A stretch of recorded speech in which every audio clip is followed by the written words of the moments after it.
Cool. Hello, everyone, and welcome back to a very special episode of WrestleCast. We will be talking about the greatest pay-per-view that we have seen so far in 2025, the Elimination Chamber. I am your host, Dana, and I am joined by Mr. Ricardo Negron. Hey everyone, nice to meet you. And also joining is Mr. Danny Martinez. How are She's so you? good. She's so good with those R rolls. All right, well, this was something else. I know you guys are very excited to talk about it. I am excited to talk about it. And I can't remember like the last time I was genuinely really excited, except for maybe last year's pay-per-view, the WrestleMania one, where it was just storytelling after just goodness. So we're gonna kind of do this in not order, an order of from like least to oh my god, this is the greatest thing that ever happened. So we're going to start with the Trish Stratus and Tiffany match, which was basically Candice LeRae and Nia Jax teamed with Trish Stratus and Tiffany Stratton. Looked wonderful, by the way. So, what were your thoughts on this match? Were you excited when you watched it? Was it everything you wanted and more? Start with you, Mr. Danny, because you sighed the heaviest. Why is this match happening? Like this is one of those you know how you can identify those matches where you can go take a bathroom break or go grab a snack or something. Like it was one of those. Immediately I knew because I even though I don't watch religiously every Raw and every SmackDown all the time right nowadays, I try to keep up with all the storylines as possible. And then when I heard this was a match, I was like, what? Like why? This is a filler thing. So I just didn't think anything of it. I got up and I did some errands around my living room in the house, just doing some stuff as the match was going on because it's just like it was. By the way, and also some people will probably hate me on this, but I can't stand Nia Jax. Any match that she's in, period. I just don't want her. I don't want her in the company at all whatsoever. Like she's just an awful wrestler and an awful actress and an awful everything. Like yes, she gives good heat when she plays heel. Cool, but I can't stand her. That's a tribal chief's niece or something. Yeah, Lord. she's set for life. She'll be set for life regardless of my opinion. Ricardo, come on now. We love women. All right, so first of all, I'm going to say right off the bat, I paid very little attention to the match, if at all. It didn't have my interest. We will talk about a far more interesting women's match later on, but as far as this one, didn't have my interest. I knew that it was really just fan service for the Canadians because of Trish and Trish being the legend that she is good to see her perform. Tiffany's an up and comer. Nia Jax, I'll be honest, I was one of her most vocal critics, but I think she's improved a lot since coming back. And Candice LeRae is Candice LeRae. I don't really have much opinion there, but I didn't really pay much attention to the match. I'm not gonna lie, I just did not. It just wasn't it for me. But I don't know, Dana, what do you think? Men are hating on women right now. I feel attacked. How could you say that when we're gonna talk up the hell out of the Elimination Chamber match? I have like 4 pages of notes, and I'm gonna be very honest with you. I have no notes for this match. I just have, oh look, Trish and Tiffany won. Yeah, I'm not gonna lie. This was something I'm happy they're on the card because yay, women. I think Tiffany Stratton is really improved. I like her personality. I think her wrestling is really great. She worked well with she worked well with Trish, who by the way is like 50, 11 years old, and she looks great. She's moving great. And even I have to say, Nia Jax, we have all been through the storm of what Nia Jax was. Nia Jax used to hurt people just because she was so clumsy with her moves. I felt that when she got fired, that was the best thing to happen to her as a wrestler because she came back and she learned how to wrestle which is all we really wanted. There isn't much that you could, you'd ask for when it comes to Nia. She's big. She has a personality when she wants to. It doesn't really work sometimes when it's on the mic, but she has that personality and she has that presence. And I think it serves her purpose if she stays in her lane. And she has been staying in her lane. And I really appreciate it. My heart was honestly broken the most for Candace LeRae. We've seen Candace on the Indies. One of my favorite matches is the one that she did with was it the Young Bucks? And I can't remember the guy. That tag match where she died. Cedric Alexander. Right? Was it Yes. Cedric Alexander? Yeah, I don't think so. There was a match. I don't know if it was that one, but there was a match where I forget oh my goodness, what's the name of his move where like he like puts his knee on someone's back and just like I forget the name. I don't remember, but I can't remember. He did that and she sold the hell out of it. Like boom, she went flying, and like I thought it was the most hilarious thing. That was how I first learned about Candice LeRae on the Indies. But Candice LeRae, she also didn't she also wrestle Penta? She might have. Or am I getting my people? I think you're thinking of Chelsea Green. I'm thinking of Chelsea Green. But not Chelsea. Candice LeRae did a match with the Young Bucks. And they beat her like a man. And she took it like a man. And she almost died like a man. And I think that she is one of the best wrestlers where the thing is they don't allow her to wrestle. Yeah. So that is what you found it? Joey Ryan. Yeah, we don't say Joey Ryan's name anymore because he's the creepy McCreepster. Yeah. That's what it was. But that match, if you could separate yourself from the creepy McCreepster, it was phenomenal. And my thing is, I think that Candace, if you give her an opportunity to go back to that Raw phase that she was in, she is one of the best. And with this, it was just a wasted match overall. But she did great with it. She played her part, and I think everyone played her part. There was really no reason for this. Maybe if Charlotte was to come out and interfere or do something with, to either tease Tiffany, it would have been something. Because we do know that Charlotte is going to face Tiffany at WrestleMania. Or y'all call her Charlotte. She claims she's Charlotte. To me, that's Elizabeth Ashley. I don't know who that lady is. I don't know whose face that is. She done stole someone's face, but that is not my Charlotte. But yeah. No, that's Charlotte, but she still probably stole somebody's face. That is Ashley Elizabeth Flair right there. I don't know. And it's not even Flair. It's like Fleur. The original spelling. But yeah, so if you was to give this a number between 1 to 5, what would you give it? 1.5. Jesus. Yeah, pretty rough. Yeah, it wouldn't be fair for me to give a number considering I didn't pay much attention to it. So I'll be generous and say 2. 2. A 2? You went from I didn't pay attention, but it's a 2. Yeah. I would have given this a good solid 1.75. I honestly don't see what you guys see in Nia, because I do see that she's being more cautious. I have noticed she's been more cautious with her moves, but I still think she's very sloppy and I mean she's a big girl, but like she's still very slow, like to the point where it's just like that's what makes her look sloppy. And it's just like she doesn't sell me at all as like she has learned how to maneuver around the ring and sell a move or anything like that. So I still don't see it. I completely agree. Okay, go ahead. Mm-hmm. No, go.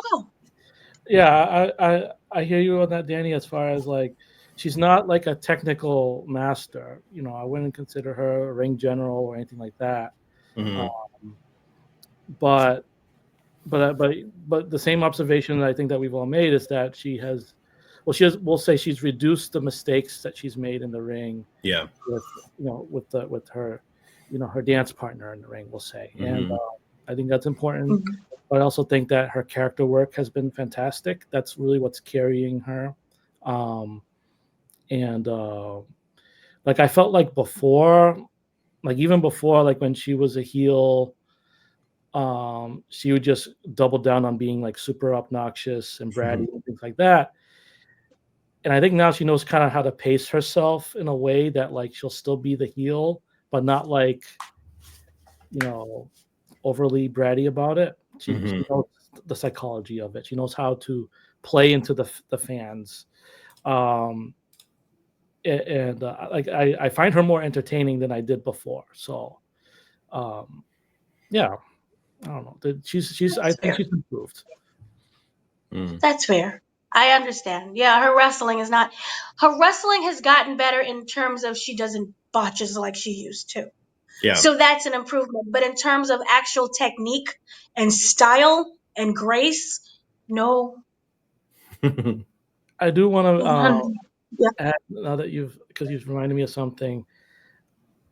I don't know if it was like like SmackDown or whatever, where Nia did her like turnbuckle bomb thing where she sat on. It was sitting on both Tiffany and Trish. She went them slow. She botched it, but Yeah. she botched it in a super safe way where like she was almost afraid to land on them, so like she like stopped right before that. Like, and that's the whole different Nia versus the one that would probably squash both of them like recklessly, you know. Like she's almost being overly cautious at this point. I would rather have that than her just go for it and then hurt somebody. And you know, like we don't want to like, you know, I don't want to like put too much emphasis on like appearance or whatever, but I did notice that she slimmed down a bit since her return.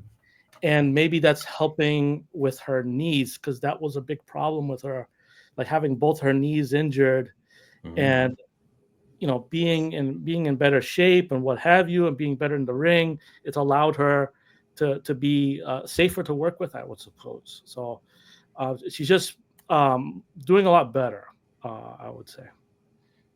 Yep, I completely agree. And my immediate thought when she went down, when she did when she went to go sit on them, it was the knees more than so her being safe, because you got to plop down and get back up. And I was like, so something's gonna snap.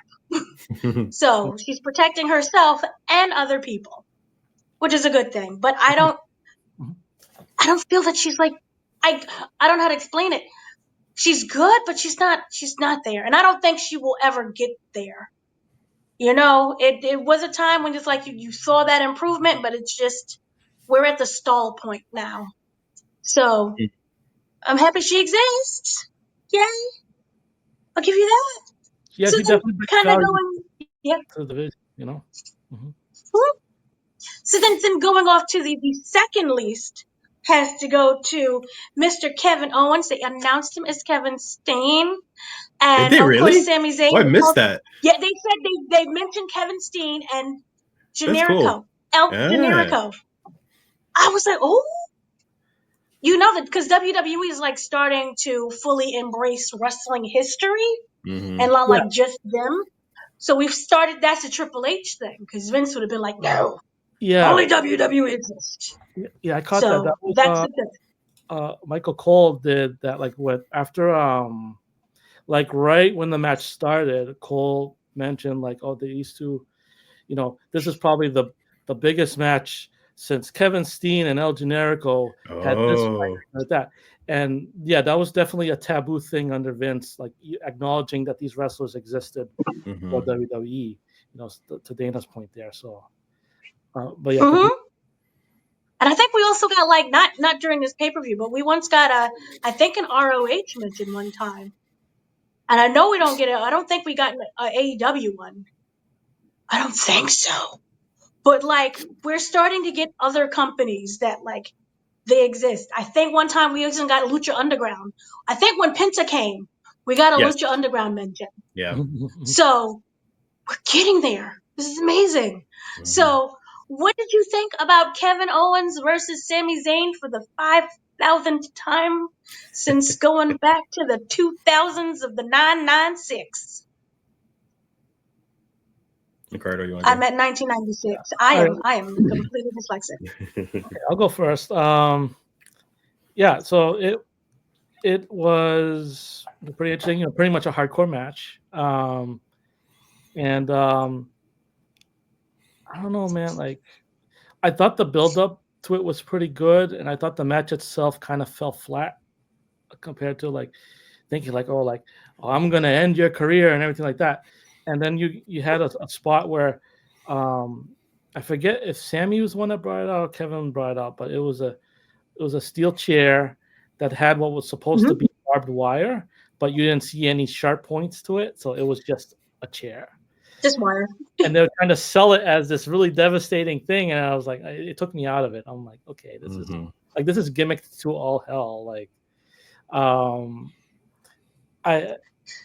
I did like it. It really wasn't towards like the end of it when KO kept doing the apron bomb onto Sami. I'm like, okay, like I know that hurts. I know that hurts a lot, and he just keeps doing it. I'm like, he's gonna make the guy pass out. But I also felt like the match went longer than I thought it would. It almost went a half hour. I thought it was going to be a little bit shorter. But I guess that makes sense when the whole card is only 4 matches. Now, granted, it didn't feel that way. It felt like a longer show in a good way. Yeah. Yeah, I don't know. Like, but I think for me personally, I wasn't fully invested in this match because I felt like, well, WrestleMania's next, and I felt pretty confident that Owens was going to win, which he did, and that they would continue that at Mania and have Sami, break even with him. And I don't know how you top an unsanctioned match, steel cage or whatever. I don't know, but there was that surprise at the end, but I'll leave that part to one of you guys to mention. Martinez? The end of it? Yeah. After the match. It was a whole segment after. Oh, okay. Well, so the match itself, oh wow. Now I'm trying to remember what happened in the end. Well, I have notes. Devastating letters in sports entertainment. The what? Do you want to RKO? Oh, okay. Yeah, I'm sorry. Yeah. Okay. Okay. Sorry. So I completely forgot. That's my ADHD because there's a bunch of stuff that I want to talk about on this topic, and everything starts getting jumbled up. So yeah, the match itself, wasn't too excited about it. I even put it on Twitter. I was just like, "Gee, this is the millionth time we see this feud," and I was just like, "I'm over it." The match itself did pick up. As most do, it'll the momentum starts to build and it starts to get a little bit more exciting. They were doing a good job with that. There's a bunch of cool spots, but overall, yeah, it was just a hardcore match with the same people we've seen fight a bunch of times. And then the moment he took out that chair, I sent out another tweet and I'm just like, what the hell is this? This looks like a Mattel toy. Like this looks so cheap. Like I could understand it's WWE. They want to be PG-13, even in the PLE, but at least make it look real. Like it looks really bad. So that took me out completely, and I just lost interest from that point on. And then they just started beating each other, repeating the same things over and over again. And I was just like, okay, can we just end this already? And yeah. It was an okay match. It wasn't anything special, but the ending was actually better. So Randy Orton comes out at the end, and he's got the shaved head, and he's like old school Randy, and we were about to get the punt back, and he was about to punt the hell out of him, and I missed that old Randy. So I'm hoping we'll see more of that, and we get to see it maybe in WrestleMania.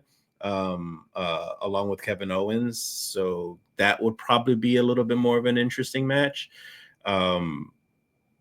Overall, yeah, the match was just like, if we're gonna do the 5 stars again, I'll probably give that like a 3.5 or something.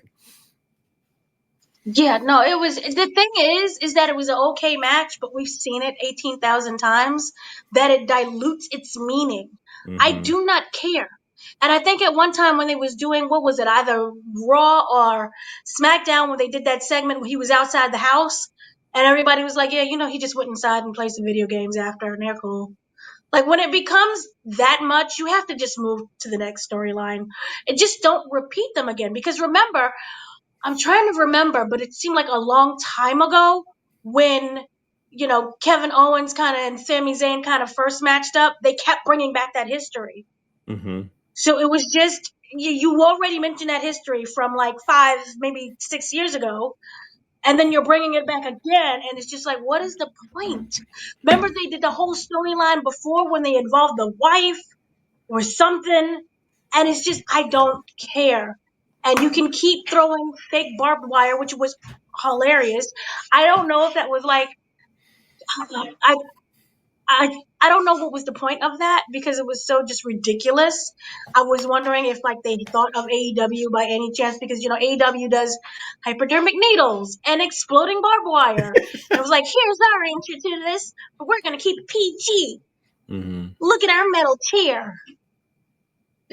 There was no purpose, and even if you did hit him with a chair, who cares? You can I read was each other's also expecting that because Kevin Owens got hit once or twice in the head, so I thought there was gonna be at least a blade job, so you could show some color, but there wasn't even that. There's no color. Yeah, so it was just kind of meh and lame, and then kind of talking about go back to you, Richie. The ending. I called you Richie. Randy Orton to me was like the saving grace of this entire situationship because it was Kevin Owens that put him out of action.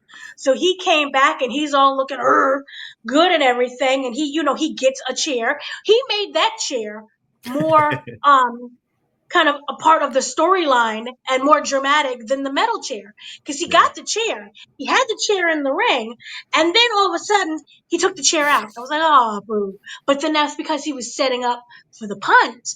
And I was like, oh, we get it. And then that camera angle, the way how they zoomed in, they've been really good with their camera angles and their shots. And we'll talk about that because it goes with the women's match.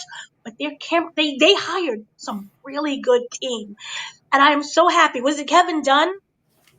He's no longer there. Right, he's gone. He's gone. And that way we can sit and sit in a situation and look at the frame and it's not 80,000 cuts. But I and like no one's having 17 cuts before they land on the mat. The chair would have got like 18 cuts alone. Him getting the chair, taking out the chair, putting the chair over, moving the chair. Ugh. But yes, I'm so happy that they got it where it feels like it's theater.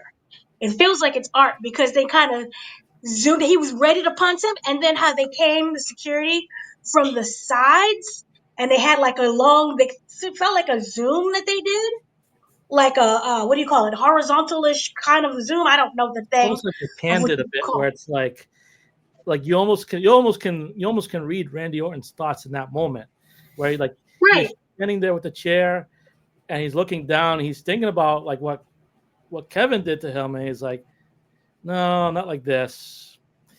Let me go back a little bit. I got an idea. And then like you see him like go to the knee thing, and I'm like, oh, he's gonna punt this guy. He's gonna punt him. And then they they angled it in a way that you didn't see those motherfuckers swarm in and stop him right before the punt. Like depriving of that. But yeah, and then it wasn't like just that because then Randy starts throwing a fit, and he's RKOing everyone. And see, we don't have the 18,000 cuts, so we didn't miss anything. It just stayed there with him RKOing everyone, and that to me, that is just kind of how they sold it. And then that was kind of like the end of it. So the match more for me was Randy's return than it was of the match. So if we had to have the match in order to get Randy, I'm okay with that. So for me, it would have been like a solid 3. But the match itself is like a 2. My interest is a 0. Yeah. So, and you didn't give your rating, Ricky. Yeah, that I'll go with the 3 as well. It had more action than the tag match, but I wasn't invested in it because, like I said, like they've told this story a million times. Even like as recently as 2 years ago when They came back together. No, we all knew they were going to team up to face the Usos. Well, we're brothers. We grew up together. We went through this. We've went through this a million times since NXT, and all that for years and years and years and years. We know them better than we know our own family at this point. That's just how it is. So it's like, it just felt strange that when Orton came back, I was pumped up. I legitimately forgot, oh right, he's gonna come back, and he has beef with KO. I'm more interested in that than I am in him continuing the feud with Sami Zayn. But it made the unsanctioned match feel so anticlimactic and unnecessary to me. It's See, weird. I completely forgot. Oh, sorry. I really think that match really was just a filler, because to be honest, the whole feud happened very quickly, because Kevin Owens had the feud with Cody.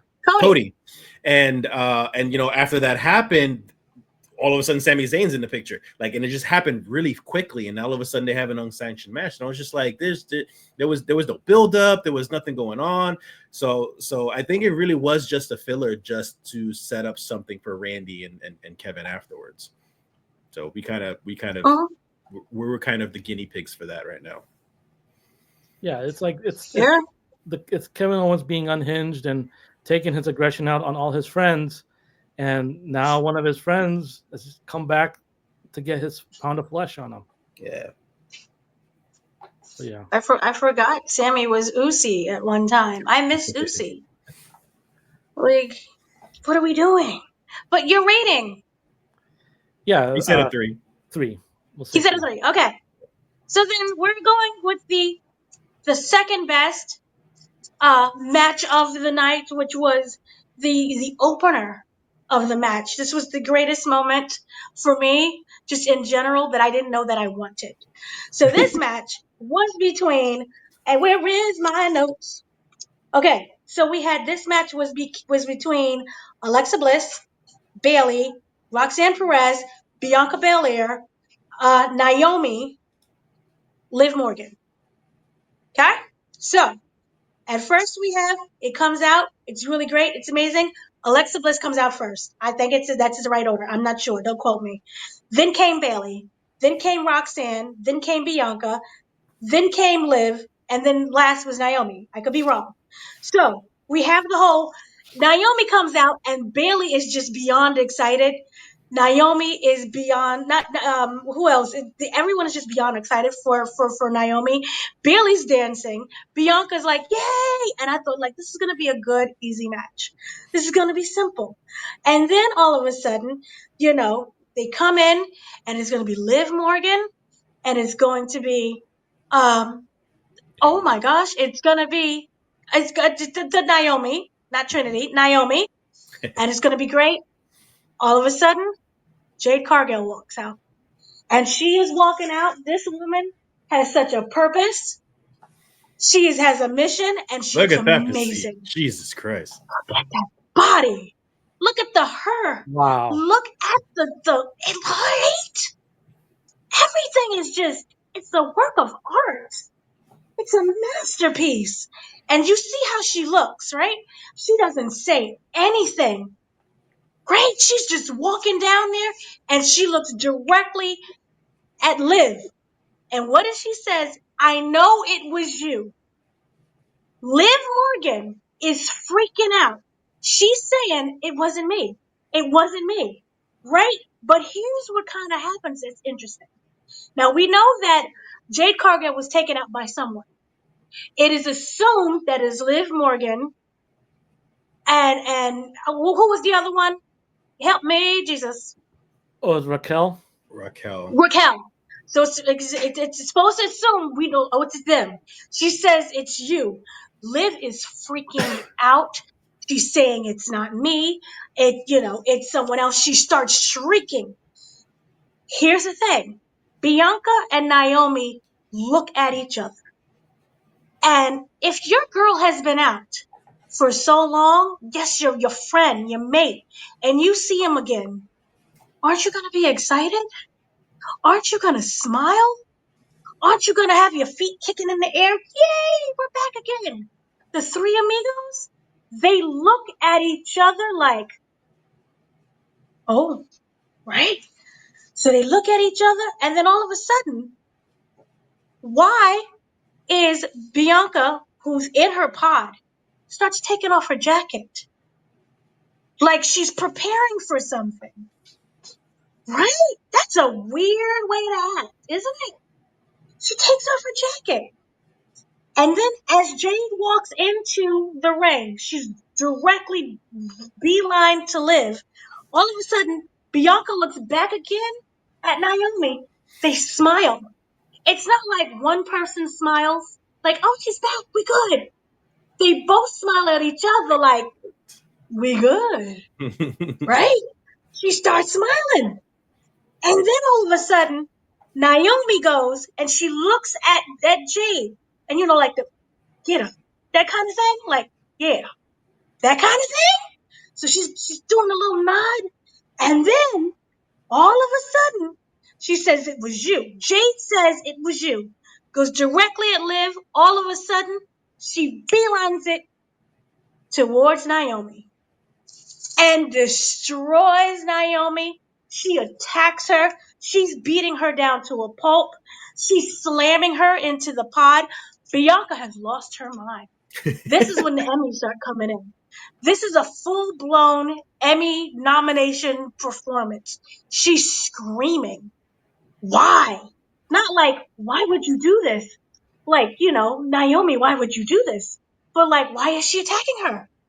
And it's like complete to the point where, I don't know, and I will get your opinions, maybe a little oversell. You know how sometimes you want to be like the innocent one, so you play like extra shocked? Like, oh, what happened? That kind of thing? A little soap opera? So she's pounding on the glass. Oh my God, why? Oh my God, get me out of here. She's screaming, get me out of here, right? Jade is beating this woman up, slamming her all around. She drop kicks her.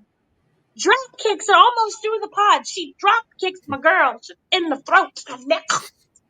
Not on the thing. She's on the ground. She's on the ground where it's closer to the entrance of the Elimination Chamber. Jade, again, aside from just saying, it was you, goes directly towards her again, slams the door on Naomi. Naomi sprawled out. The wig is almost everywhere. Hair is flying. Bianca's hysterical. She looked good though, but she's screaming and just crying.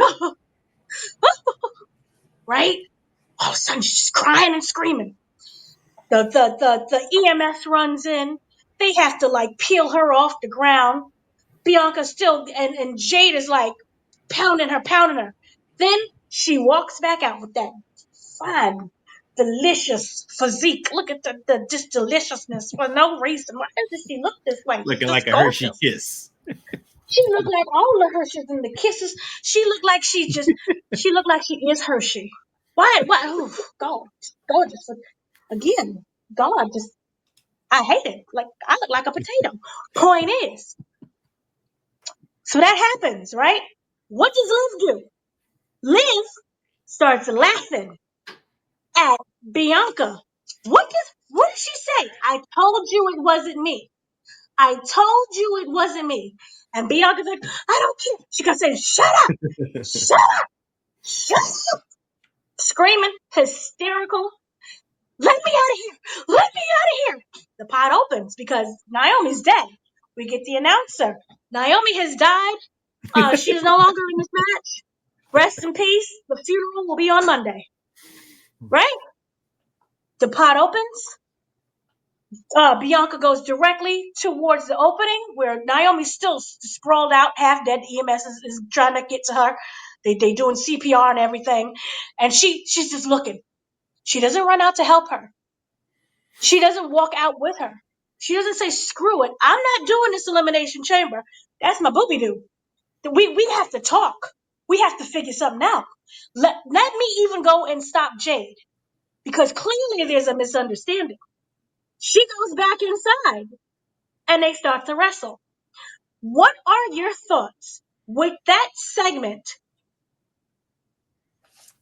Ricky.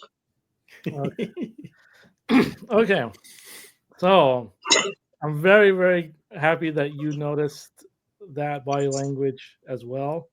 Slow I, motion, I I- watched it. like, like, like I went back and watched that because it was such a cool segment. But the fact that Naomi and Bianca looked shook rather than happy that their friend was back, I was like, um, hmm. But the thing was this: they had said before that they had been trying to contact Jade and she wasn't answering her phone, whatever. She's recuperating or something. Because Jade's plotting her revenge, so she's not gonna give any indication of that. But here's the thing: I still think Bianca did it because if you look at the evidence, Jade was seen on top of that car with the windshield broken. That's like a body slam or something. All due respect to Naomi, she cannot do that to Jade.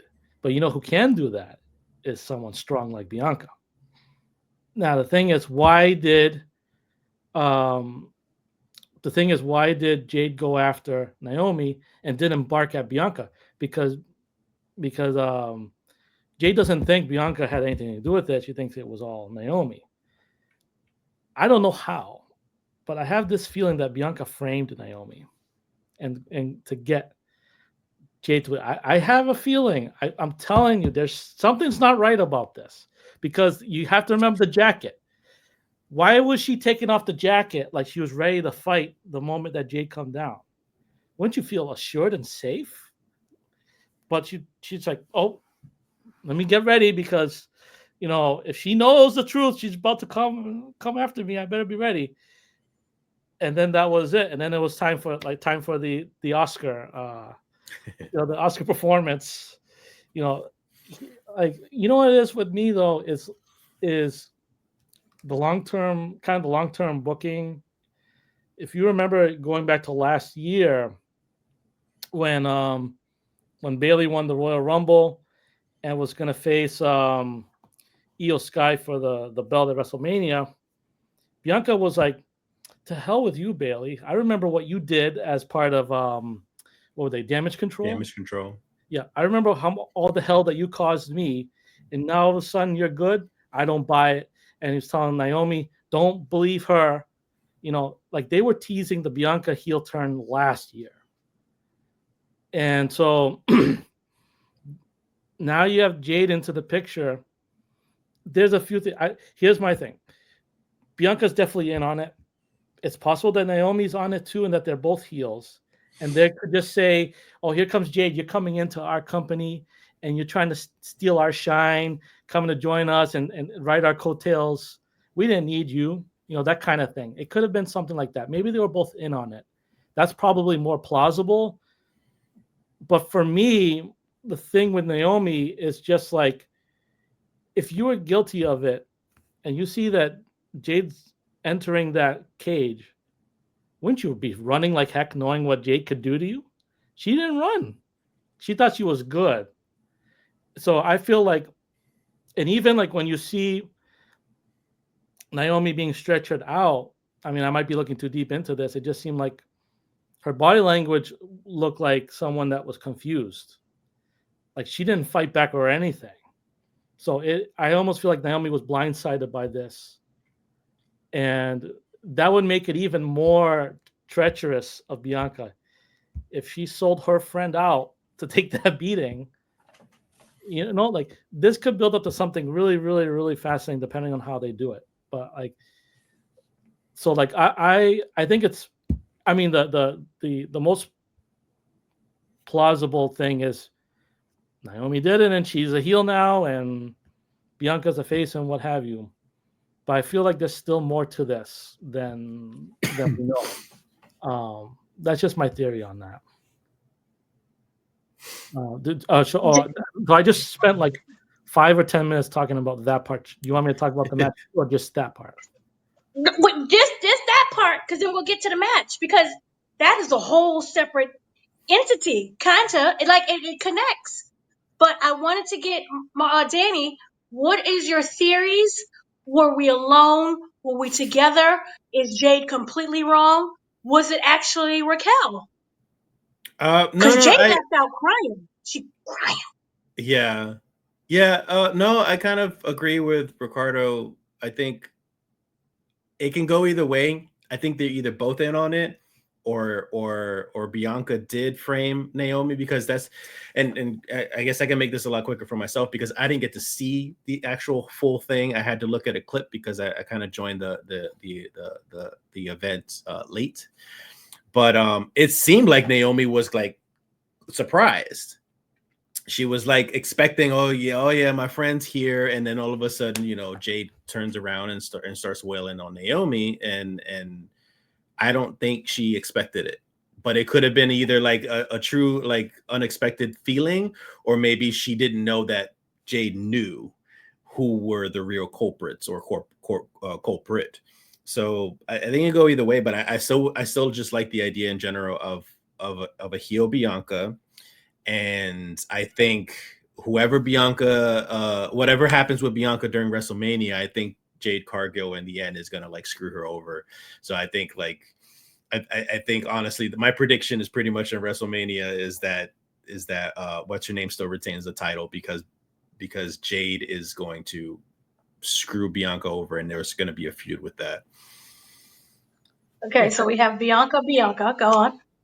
So I just wanted to follow on what Danny mentioned about that. With the the thing with Naomi, it's just something I was thinking about as Danny was talking, is that we go back to body language. You remember usually with heels or whatever, when they feel like they're safe, they'll have like a smug look, like, oh, you're gonna get it, Liv. You're gonna get it. We know it was you. You're gonna get it. She didn't have that smug look. She was confused. She was like, why are you coming out here now? What's going on? Like the ones that are being the most deceptive will usually have that body language, like, yeah, like, especially when you saw Jade point at Liv and be like, I know it was you. That's like, you think Naomi would be like, yeah, get her, go get her, but she was still like, we're starting a match right now. What's going on? Like, I think it's very plausible that Naomi was not in on it and was a victim in all of this, of Bianca being deceptive. And I do agree with Danny. I think that Jade's going to get involved in that match. Rhea will probably retain because of Jade, and that will lead to a Jade Bianca program down the line. Now, how they build to that, who knows? Now, Dana, what do you think? I'm sorry. We're getting a double heel turn. It was absolutely Bianca. She was so extra. And then we'll talk about, because they did the press conference thing where she was just even more extra. So when you're that extra, you're guilty. But the thing with me is this. If Bianca acted alone, why did Naomi turn to her and smirk? She turned to her like, and smirked. As if it wasn't like, oh, Liv is about to get her just due. It was, we got away with it. They became comfortable because Bianca wasn't comfortable at first. She took off that jacket and was ready to fight. And then when Jade said, I know it was you, she went to Bianca. Naomi looked at Bianca like, we did it. That kind of thing. And this is why I feel that they're going to do a double heel, where it was, Naomi is going to be framed for it. And then we all know that it's already Bianca.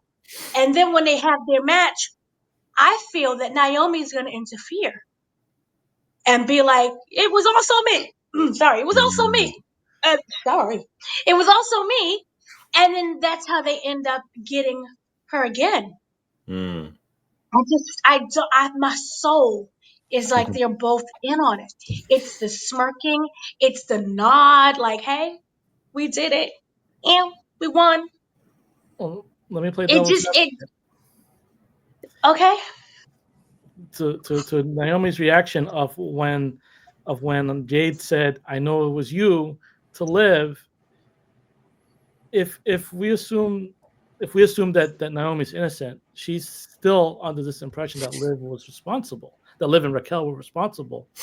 So having Jade being like, "I know it was you" to Liv, she might still think that that's what's happening. So that's why she wasn't ready when Jade came and completely like wrecked her. You know, the way these things go, like it'll probably just be that Naomi was in on it all the time and she's a heel and everything. But I think there's enough nuance in there to the reactions and all that it's possible that Naomi was innocent in this. And I'm very fascinated to see where this goes.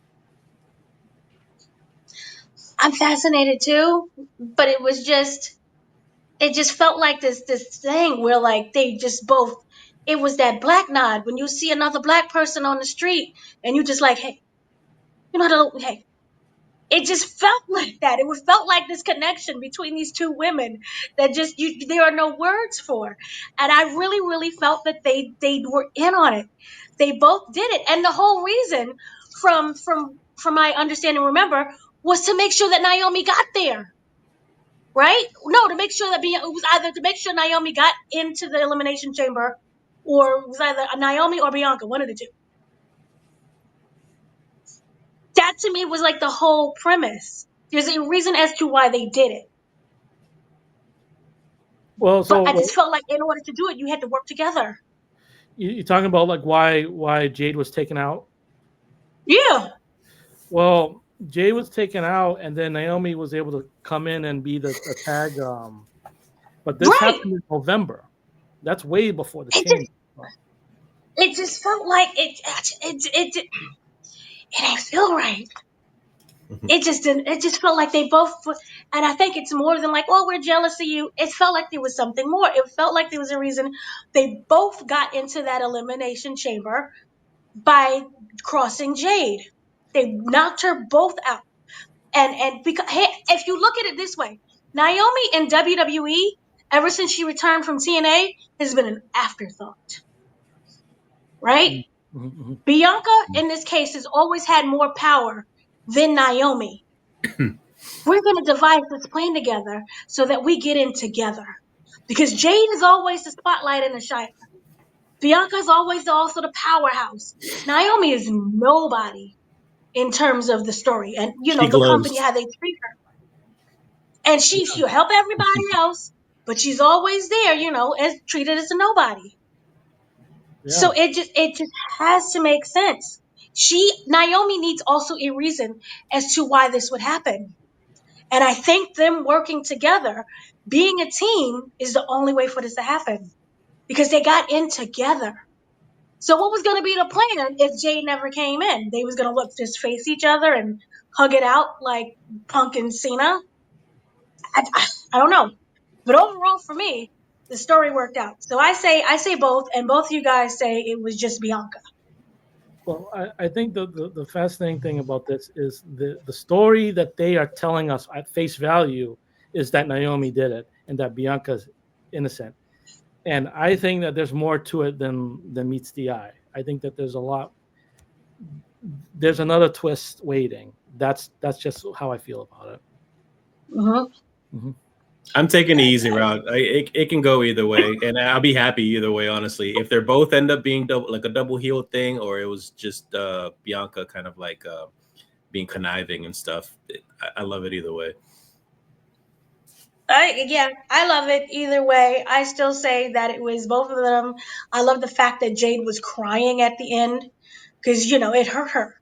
She had to do it, but it hurt her, and I was just everyone sold that so well. Emmys and Liv just screaming, "I told you it wasn't me." She's screaming, and Bianca's like, "Shut up!" So it worked, and we have like, what is it, 6 weeks? So we'll figure it out. Yeah. And it doesn't have to end at WrestleMania because it's just so good. So yeah, let's just kind of go into the match then, because it was a whole match that happened. Yeah. So then after that, we had Roxanne entered, Bayley entered in, Alexa entered, Liv ended up eliminating Bayley. Liv and Bianca ended up fighting on the top. This is when they fought each other with the braid on top of the pod, and she whipped her. Happy Black History Month. That was amazing. Jesus. If you The look at it only this time, way, the only Black History Month reference was Bianca with the whip, and it was the day after. Black History Month Jesus. is all History Month, but and it's that thing was like, ooh, ancestors. So she hit her with the braid, and it sounded like a big shotgun. It was amazing. Then Yeah. Bianca did a crossbody and took everyone out. The wrestling was wrestling. Liv ended up eliminating Roxanne, who I think performed so well because it's easy to get lost in the shuffle. I think she did such a good job with this. Then Liv did was so cute. We had the Guerrero reference. She did the Three Amigos and the whole Eddie Guerrero shimmy shake. So that she learned from Dom, which, Eddie is his father, as we all lived through, part of our childhood. So that was incredible. And then kind of Bliss tried to do the Sister Abigail. I think she did amazing too. And then also on top of that, can we She just needs to talk keep about, that move. I hope she yes, keeps and that then move. also this here, when I mean the acting was acting, this entire segment, this was her face watching Naomi just being murdered. I don't know where she pulled it out, but you see that this is cinema right here. The cinematography was just perfection. She did such a good job with selling this whole thing. And she tried to do the Sister Abigail. It didn't work, but Liv ended up eliminating Alexa, and then that was like bye. That whole thing, they did it so well. So I think we're gonna end up seeing a match between those two. Probably. I Mhm. wouldn't mind at all. Then Liv used Bianca's hair basically as a yo-yo and kept ramming her into the side of the That cage. was good. That was so good. And then Bianca ended up winning by using a kiss of death. And then at the end, Rio and Io came out behind Bianca. And I was like, oh, what's going on? So, thoughts on on the match, and who do you think she will pick? I think I think it's gonna be obvious. I think it's gonna be Rhea.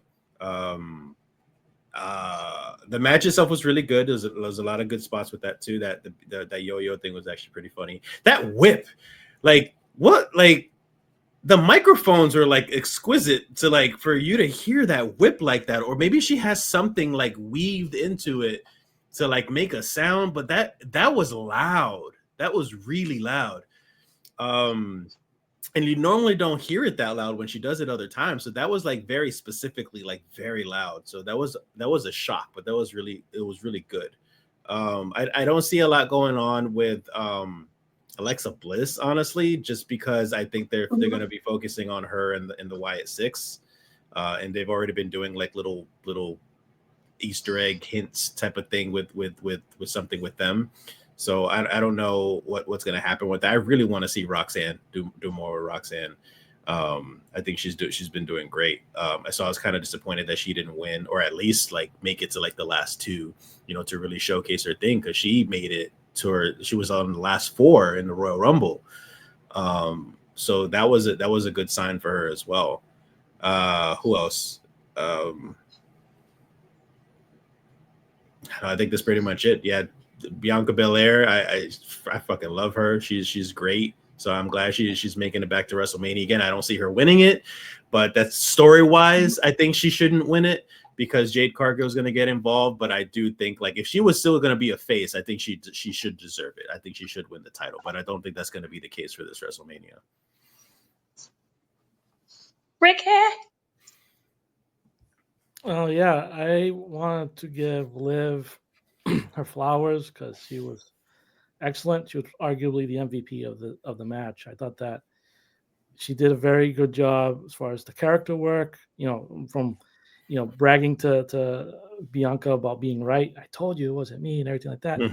How she handled the match, eliminating, Alexa and everything like that, and how she held up, right there, that moment was kind of like just the start of it. The look of fear, the acting was so amazing. The look of fear was genuine. Like, please don't kill me. It wasn't me. It wasn't me. I'm sorry, I gotta interrupt. I didn't notice that she had a thunderbolt on there. And I've noticed that Jade has been showing off her and the white hair and stuff. Is she pulling off like the Storm thing? Because she legit looks like Storm now. She's done a Storm cosplay before. Oh, has she? Yeah, it's perfect. It's perfect. She Sorry, totally... go on. It was just a distraction there. Yeah, and Liv was terrific. Even that one-on-one with Bianca, taking those whips, and like they sounded like gunshots. It was just, I cringed hearing it, and making it towards the end. Like, Liv has really grown a lot from when she came into the company. So, much credit to her. Much credit to all the other women in the match. They did excellent. You talked about Roxanne. I think that they're building up to Roxanne versus Bayley for the NXT show that they're doing at WrestleMania weekend. That, I think, is a match that will happen. I'm not sure what Alexa is going to do. Sorry, I got a fly that's bothering me here. I'm not sure what Alexa is going to do. Maybe something with the Wyatt Six. And if not, we do want to remember that Liv is currently a tag champion with Raquel, and they need opponents. So maybe Alexa could team up with someone else for the tag belts. I'm not sure exactly. Hey, they could do it. Well, what's her name from Wyatt Six also? I forget her name. Oh my god. Nikki Cross. Yeah. Nikki Cross. Yeah. They could do something like that. That would be interesting. That would be really cool. Maybe they do something like that. They've got like roughly like 6 weeks or something to build up to that. So we'll see. Yeah. So Bianca is going to be facing Rhea, unless Io happens to take the belt off of her on Monday, which I don't think that's going to happen. Rhea is just a strong champion. And the thing with Bianca, we have to remember, is that if you don't count battle royals or whatever, Bianca's never lost at WrestleMania. So we've got her streak on the line. It's a very fascinating matchup. And then you throw in this whole drama with Naomi and Jade and how that's going to affect the match. It makes it very compelling. So, I think that like the women's division needed a shot in the arm as far as getting more interest in it in the build up to WrestleMania. And I feel like finally getting more clues to this mystery of the Jade thing has helped out in some regard. But as far as the match goes, I'm going to give it a 5. I think it was great. I'll give it a 5. So, yeah, for me, this was amazing. And we've all lived through the many years of women's matches being just throwaways. For me, it wasn't until NXT, old school NXT, when we had Rhea, when she was like, 21, 22, killing people. That was like, oh, snap, look at what women can do. Blonde, when Mercedes or Sasha Banks, as she used to be called, and even little baby Bianca running around, and just to see this carry so much weight and to make everyone care, because everyone was involved with this entire segment, from the rooter to the tutor. They were able to tell multiple stories at once. Everyone shined. Nothing was left behind. All of the wrestlers were just amazing. I'm not going to lie. A part of me really wanted to see Naomi in action, but what we got with her story made it so well done, because for me, for a long time, it finally made it seem like we care about Naomi and where she's going with her character. Because before it was just they treated her like Natty. She would show up, do her job, and just go home. And so they made her care, and everyone in there. Roxanne Perez made me sit up and pay attention. Liv Morgan has improved so much, and she really carried the emotional weight of this entire thing as well. Between the whole literally being scared and petrified for her life, to the haha, I told you so, to when she was facing Alexa Bliss, it was like, bye bye. Those little tiny moments, and even Triple H, he praised her. She's improved so much. And I think if you don't cut women's matches and you give them storylines, this is what you have. This isn't something like, oh, she finally did it. I think if you just allow people to improve, they will improve. And that is exactly what Liv did. That's what Roxanne did. Bianca's always been good. This was just her telenovela moment. And I loved how she was able to play into this because why? I mean, she was screaming and crying.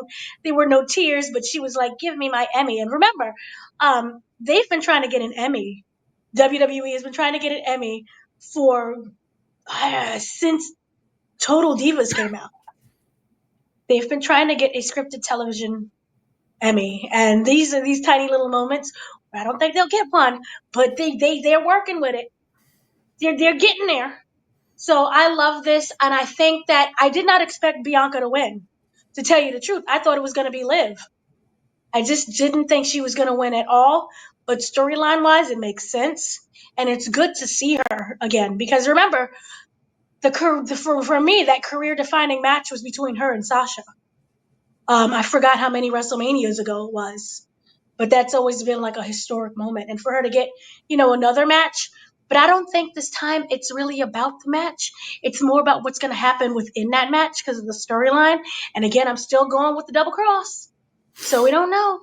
This is not the end of Jade for me.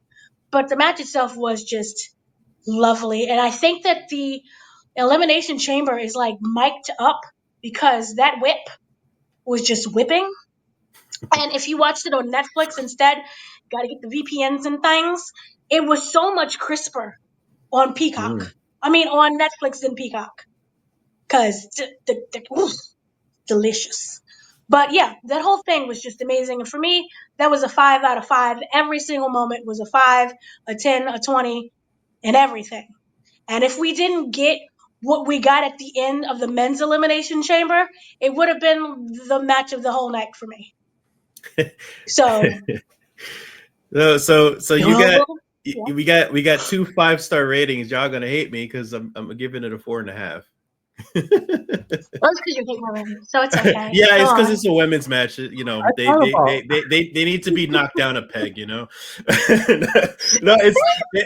here's my reasoning. Here's my reasoning for real.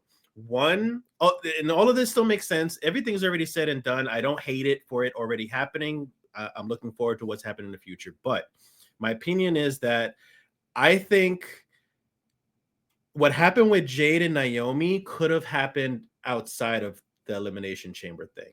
I think it was a waste of a spot for someone else to be in that in the Elimination Chamber. For you to have Naomi come in and then get knocked out and then you're done and over with. Someone else could have taken advantage of that spot in the Elimination Chamber to build them up, whoever it might be, whatever star power, whatever it is that you want to do. But it was a waste of a spot. It's almost like if you're watching the Royal Rumble and you get one of those joke characters, and sometimes it's nostalgia and sometimes it's fun, sure, but it's a waste because you could have really put somebody in that to showcase their talent. So that's one of the things. The second thing, Liv didn't win. I honestly think Liv should have never lost that belt in the beginning because in the first place. I love Rhea. She's one of my favorites right now for the women's division, but Liv has been doing so freaking good since she got the belt, even before so, but when she got the belt, she's been amazing. And I don't think she ever should have lost it. And they gave it back to Rhea so quickly after she came back from her injuries that I feel like they just gave it to her because Rhea does have that star power, and she sells the merchandise, and she's she's the face right now of the women's division practically. But I think Liv deserves it more because she has improved so much and she does so well with it, and she was a great heel. And her and Dom is such great chemistry together as that annoying heel team together and stuff. But so 4.5 for me. You're muted. I'm muted. Oh Lord. Okay. I respect your opinion because I am an adult. Yay. Thank you, crazy. But I do agree. Liv should have never dropped the belt. Because even though she was interim champ, she was such a good champ. Mm-hmm. And I really think that she should have got the belt. Ricky? Yeah, I think her reign should have been longer.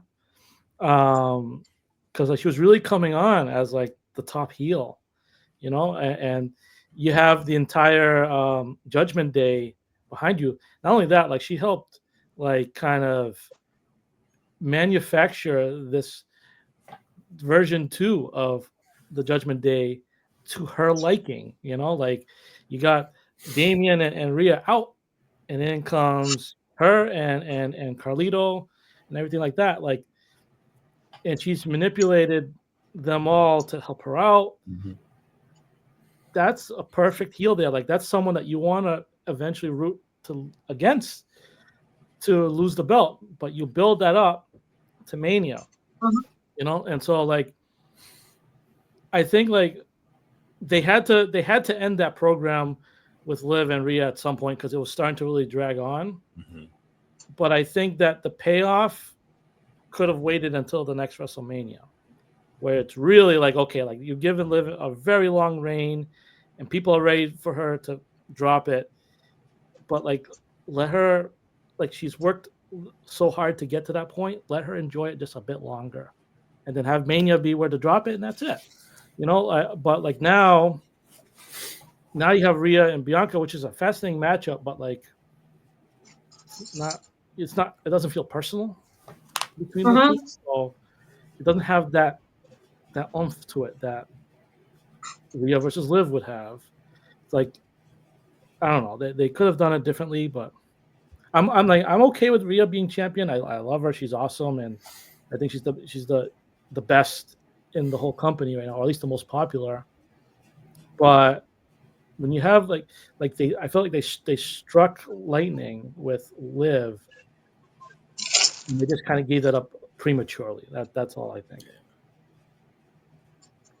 I completely agree. Yeah. So then everyone set. We all had our ratings. I had a 5, 4.5. Hit to the women. All right, then we're moving on to the match of the night. The probably best match of the the best match of the pay-per-view. Probably one of the best incidents that has ever happened in the last 21 years. We were children. Almost. Some of y'all. Speak for Y'all are yourself. old as beans. Speak for yourself. Children. When John Cena originally entered into the WWE, he came in during the Ruthless Aggression Challenge of Kurt Angle. Basically said, "What do you have, son?" He said, "Ruthless aggression." 21 years of John Cena. Highs, lows, everything in between. We even had a reality series. And not once did this man become a heel. Not once did this man cross over to the dark side. He has faced Vince McMahon, Stephanie, corporations, Undertaker, countless people, Hogan, racist Hogan, everyone and your mama. He has been loyal to WWE. He has made 15 billion Make-A-Wish children happy. All of the children from Make-A-Wish has made a wish with him. He has granted all of them. He has been in movies and TV shows, but he has always been respectable and nice and decent and just corny. Even when he was a rapper, he didn't mean any harm with his rapping. Remember the rap era? I forgot what they called it. Thugonomics? But there was a whole Thugonomics. He was the doctor of the Thugonomics. But he was never the angry doctor, the bad doctor, malpractice doctor. He was just the doctor. We loved him. And that forever changed tonight of yesterday when we've witnessed something we've been asking for 21 years, a heel turn. But we will get into this match first, and then we will get into the heel turn. But we just have to say, the signs were already there. They were plotted. They were planted. We just didn't pay attention. At least I didn't pay attention to it. Because, something may feel off, but you just don't pay attention to it. And then until all of a sudden you go to the doctor of Thugonomics. And it's like, it's bad. We got to cut off your toe. You got gout. You got diabetes. So let's get into this. This is the men's elimination chamber. And before we start this, because it wouldn't make sense to a lot of people, because they cut this if you didn't see this live. The show itself opened with the national anthem, which we are in Toronto, Canada, and we know political wise, they booed the hell out of it, which we understand why. Pat McAfee was losing his mind about this entire situationship. But Logan Paul enters, and he's carrying the American flag because he is a troll. Such cheap heat. Yeah. He's cheap heat. He's waving the flag around. And for the record, Peacock, if you watch the replay, cut the entire segment. So it just starts with the Elimination Chamber. You wouldn't have seen the national anthem. You wouldn't have seen the booing. And they even cut parts of Pat McAfee because he keeps bringing it up like 15,000 times about how angry he is. They cut that part out too. So you just wouldn't understand why he's doing what he's doing. And also, before we start this, Drake was there. Drake, the Toronto Canadian rapper, was in the audience. If you looked on the Twitter and the Instagrams and social media, he was there. But guess where he was not? Not on WWE social media. Not on the WWE show. And the one thing that they love are their celebrities. They didn't mention it. They didn't say anything. And I have only mentioned that because there are parts in this Elimination Chamber where Logan Paul starts yelling, he draws with a marker, OVO and humble. And you would why is he doing that? Because Drake is in the audience. Do you know how bad it is when an entire country does not acknowledge your existence and you live there? You're Canadian? Incredible. Okay, so Logan Paul enters waving the American flag because he's a troll. Then Damian Priest enters. CM Punk enters. And then he does, he tries to attack Logan. Doesn't work. John Cena enters. And, John Cena, my time is up, my time is now. And everyone's happy. And he says, I'm looking at body language. I'm looking at the seeds. He says, last time is now. And he's smiling. So he is his old-fashioned smiley self. Right? And he says, he's just ready. He's ready for everything. So then Drew enters. Then, of course, Seth, dressed as some kind of Pokemon character, enters. I don't know where he gets his outfit from, but I love it. Yeah. So then it starts with Seth and Drew, and they're fighting in front of Punk. Everyone wants to show off the Punk this entire match. So they're fighting in front of Punk, and they're yelling at Punk as they're beating up each other. And then it gets to the point where they keep smashing Punk's pod with their bodies that his light falls out. It completely falls down. And it's a thing because on social media, he can't get it to stay back up. So during the entire pod, the time that he's in the pod, he's trying to adjust the light. Mm-hmm. And that's why the crowd starts randomly cheering CM Punk's name. It's because the light keeps falling down and he keeps having to fix it. He's losing a match with the light pretty much, and they're chanting for him. So that's what happened. So then this is when it gets interesting because Pat McAfee brings it up, and I'm like, I don't understand. Logan Paul teases Drake, and with a black marker, he writes OVO and humble on the pod. And you would have never caught this, but that is what happens. So he's busy teasing Drake the entire time. Drew and whatchamaface, Seth are fighting.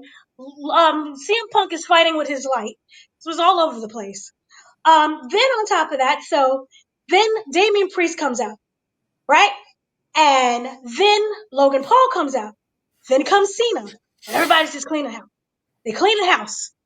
Then we get the 5-knuckle shuffle and then he pulls it into an attitude adjustment on the Priest, and then Priest rolls up into McIntyre. So we have that. Then it's the Claymore to Priest. Logan Paul all of a sudden comes out, climbs on top, does a frog splash. That was cute. He does it from the top of the pod, which is cute, but okay. And this is what it reminds me. Kenny Omega says, Logan Paul is a really great wrestler for people who's never seen wrestling. Yes. That's a good way to put it. So he'll give you a show, but it's not wrestling. So then all of a sudden, we have Punk versus Paul, and they've been fighting with each other. They've been screaming at each other the entire time. So Punk is fighting Paul, Cena's fighting Punk, and then all of a sudden, Seth goes, he's mine. So they're fighting everybody's just a hot mess, fighting back and forth. Okay, and then we have the GTS to Punk. So then it's Cena, Seth, and Punk. Cena and Seth ends up working together, which we all know is a callback from their olden days. Okay, so then after that, this is the part was like, this is gonna, my emotions are all over the place. This is an emotional moment. Cena goes to shake Punk's hand, and instead Punk hugs him. We know the animosity between these two. That whole match, remember with that famous look of with Punk getting the belt and blowing a kiss? That was to Cena. And he walked out and we never saw him again. So we got the emotions right there, and everyone's just really happy to see each other. Okay? So then what happens? Punk hugs him, and then he tries to do the Anaconda Vice. Then the attitude adjustment to Punk. Then Seth got Cena to completely crash through the pod. So he's crashed through, hot mess, and we get a pedigree to Punk by Seth. Then he buckle bombs him and stomps Punk. Punk then GTS's and attitude adjustment to Seth Rollins. Seth is eliminated. Okay? So, storyline, still good. Okay, so then after that, we get CM Punk drags him to the ropes, and Seth, like I said, curb stomp him, and then Punk, here's the thing. So, he's crashed out, right? And this is the part that's interesting, and it's a call back to their previous matches from years before. Okay? CM Punk gets dragged to the rope. Seth stomps Punk. Cena, without hesitation, chokes out Punk. Now, why is that something? Because when that happened a long time ago, Cena did this whole inner dialogue with waiting for the ref. Should he just go and attack him? What's going on? But this time, he does it without hesitation. Everything he does is without hesitation this time, which is interesting because we have to go back to the press conference from Royal Rumble. What did Cena say? Remember, he never made it to the Elimination Chamber. He said, I'm going to take it. He took that spot from him. He took his spot in general, and he added himself into the Elimination Chamber.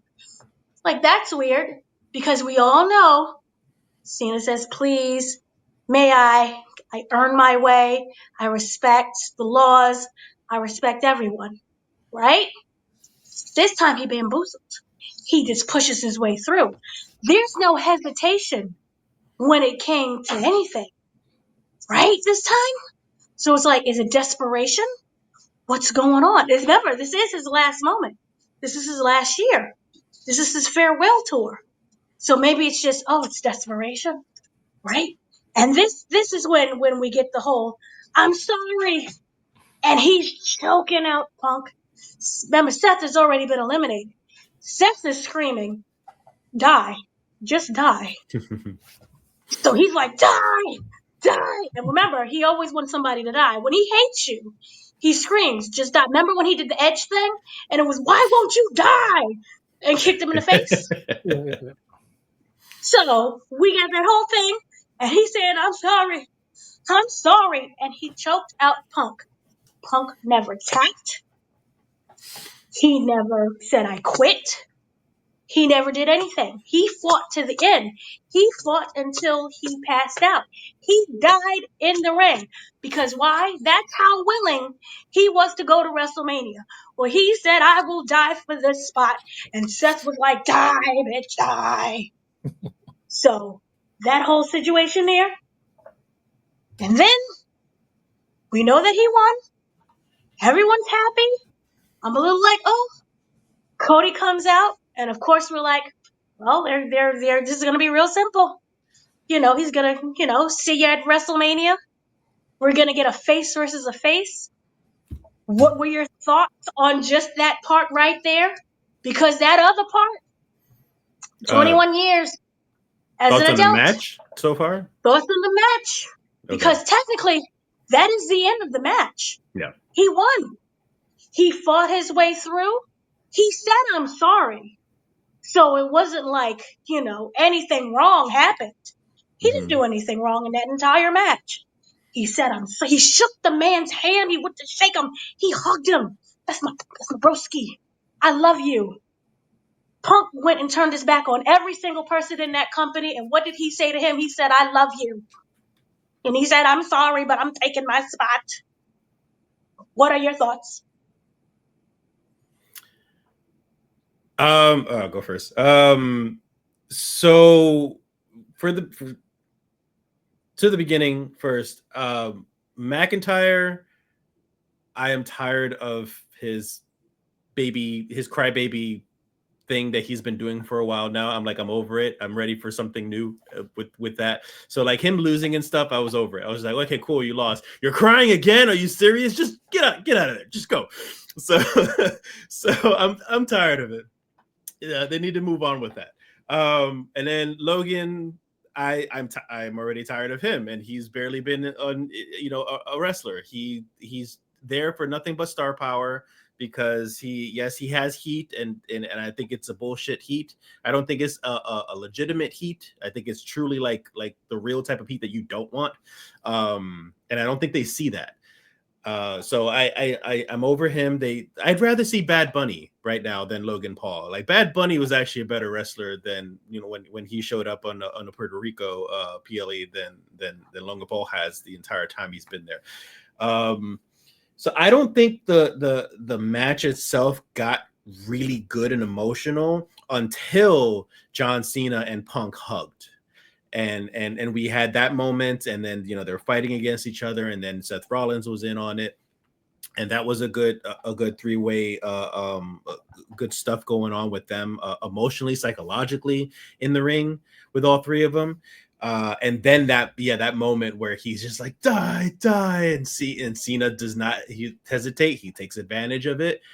I didn't see Punk winning, and I know Punk likes to mess around with people on social media. You never truly know like if he's like trying to troll people or he's really telling the truth. But he had made a statement, and he has said that he's at this point in his career that he doesn't care if he's in the main event at WrestleMania. He said it would be nice and it would be great. So if it happens, it happens. But like he's not really aiming towards that.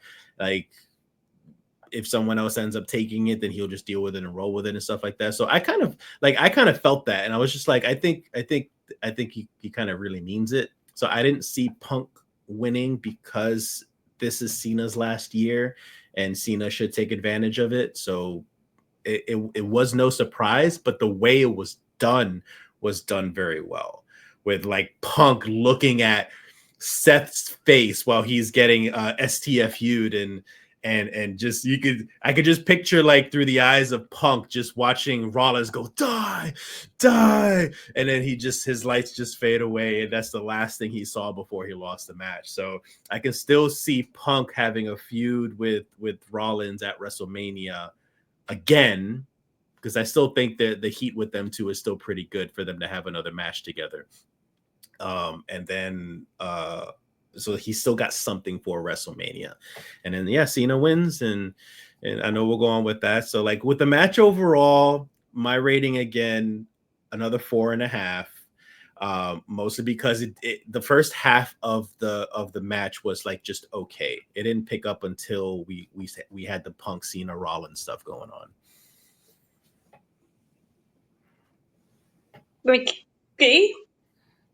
Okay, so Danny, you mentioned Bad Bunny, and something that really gnawed at me was for was it Backlash in Puerto Rico 2 years ago?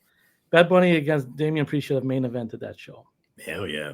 It was the best match, and the crowd loved it. They had Cody versus Brock main event, and that was a bullshit match that had a bad finish, and it was just like, what a bad way to close that. They really screwed up by not having, Bunny two and Puerto Ricans. Yes, like two Puerto Ricans, and they totally stole the show. It was incredible. That was an awesome show all around. But let's get back into this. I can't say too much about the match up until the final three because I had to take a phone call, and so I ended up missing out a good chunk of it. I missed the entrances and all that stuff, family stuff. But what I will say, I did see the moment in the ring with Cena and Punk getting in there, and I saw Cena say to Punk, "I missed you," and then Punk said, "I missed you too," and that was a very heartwarming thing, considering that where they were, what was it, 14 years ago, when they're both jockeying for position as the top of the company. There may have been, some professional respect, but also a little bit of animosity with Cena being the guy and Punk trying to earn his way up there. I feel that now, with so much time has gone by, there's that whole, there's a little bit of a brotherhood there. So that was a cool thing to see. And then Seth Rollins, that stuff with him and Punk is not done with by a long shot, because you got to remember back at the Royal Rumble back in it was at the end of January, I think, right? The Rumble, Punk eliminated both Rollins and Roman Reigns while they were having their own little wobble, and then that's when you had Rollins attack both Roman Reigns and Punk, and I feel like that's going to be a match at WrestleMania. Those three. Now you have Rollins costing Punk in the chamber after Punk costs Rollins by pinning him, even though it was both a GTS and an attitude adjustment that ended it for him. But that's not done at all. But I did find it funny, Rollins saying die, just die, and then the smile on his face when when the bell rang and Cena was declared the winner. But then there was another shot of Rollins then kind of once that joy went out, it's that realization oh, I still lost. He just kind of sat there with his back to the against the cage, and just the smile went away, and he was just oh, another opportunity was lost. So that resentment's still there. He at the end of the day, Punk's like, he may have cost Punk, but Punk cost him too. He's still pissed off about it. And it's like, I still got to deal with this guy. And I know that Punk is thinking, I still got to deal with this guy. And Roman's just waiting to just show up and Jade style and just go after both these guys. Like, this is far from over. That's going to be a main event for night 1 at WrestleMania, I believe. And if they decide to throw Drew in there as a 4th guy, okay. I think it doesn't need him in it because he wasn't part of that elimination at the Royal Rumble. So, that's whatever. Let's go into Cena winning this match. And I really like the point that Dana made about, and I think this was a callback to, was it Money in the Bank when Punk won it? When Punk won it off of Cena in Chicago, you'll remember Vince McMahon, that bastard, came out and he was going to get involved and make sure that Cena won. And Cena came out like, no, we're doing this the right way. We're doing this the honorable way. He goes back in the ring, GTS, and is pinned. Cena's desperate because he's tired of losing. He had mentioned he went years since his last win in the ring. And, with him like losing at the Royal Rumble, coming this close to winning it. And I think the Jey Uso victory surprised everyone. That's Cena in kayfabe being like, this isn't working. The way I'm doing it is not working, so I don't gotta earn nothing. I've already earned it. My name is John Cena. I'm just putting I'm entitled to this shot in the chamber because I'm John Cena. And that definitely was like he tried to frame it as like, oh, because I want to be able to shake the hand of the person that beats the record down the line. Oh, but because it's best for business. Where have we heard best for business before? Right? That's some corporate stuff right there, So there were signs there, but I was, and we'll get into what happened after the Elimination Chamber. But it's just, I remember like I was talking with other people. I think I was talking to Richard in a private chat about the possibility of Cena turning heel, but it's like it's too late. This is his go away tour. This is going to be a love fest from now until the end. There's not enough time to do a heel run. So that disarmed me for this. I thought Punk would be the guy to sell out. I was wrong, but anyway, Cena won this thing. He choked out Punk right away. Didn't think about it. Just, I better grab him and do this. And he's like, I'm sorry.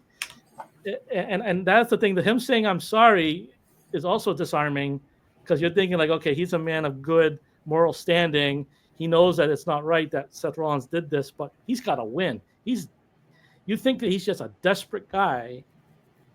And he gave Punk a chance to kick out instead of pinning him. He gave him a chance to kick out, and that was it. But man, what happened afterwards? Oh, Dana, get your thoughts on this, cuz. I don't know what happened afterwards. It was that, and it went off, and it was a great night. No, I thought, to me it was kind of weird. This was such like an I hate CM Punk fest, and kind of everyone loves John Cena fest. I originally thought that it was going to be CM Punk who won, but it wasn't until he did an interview, I think on Saturday or Friday, where it was like, it's okay if I don't win.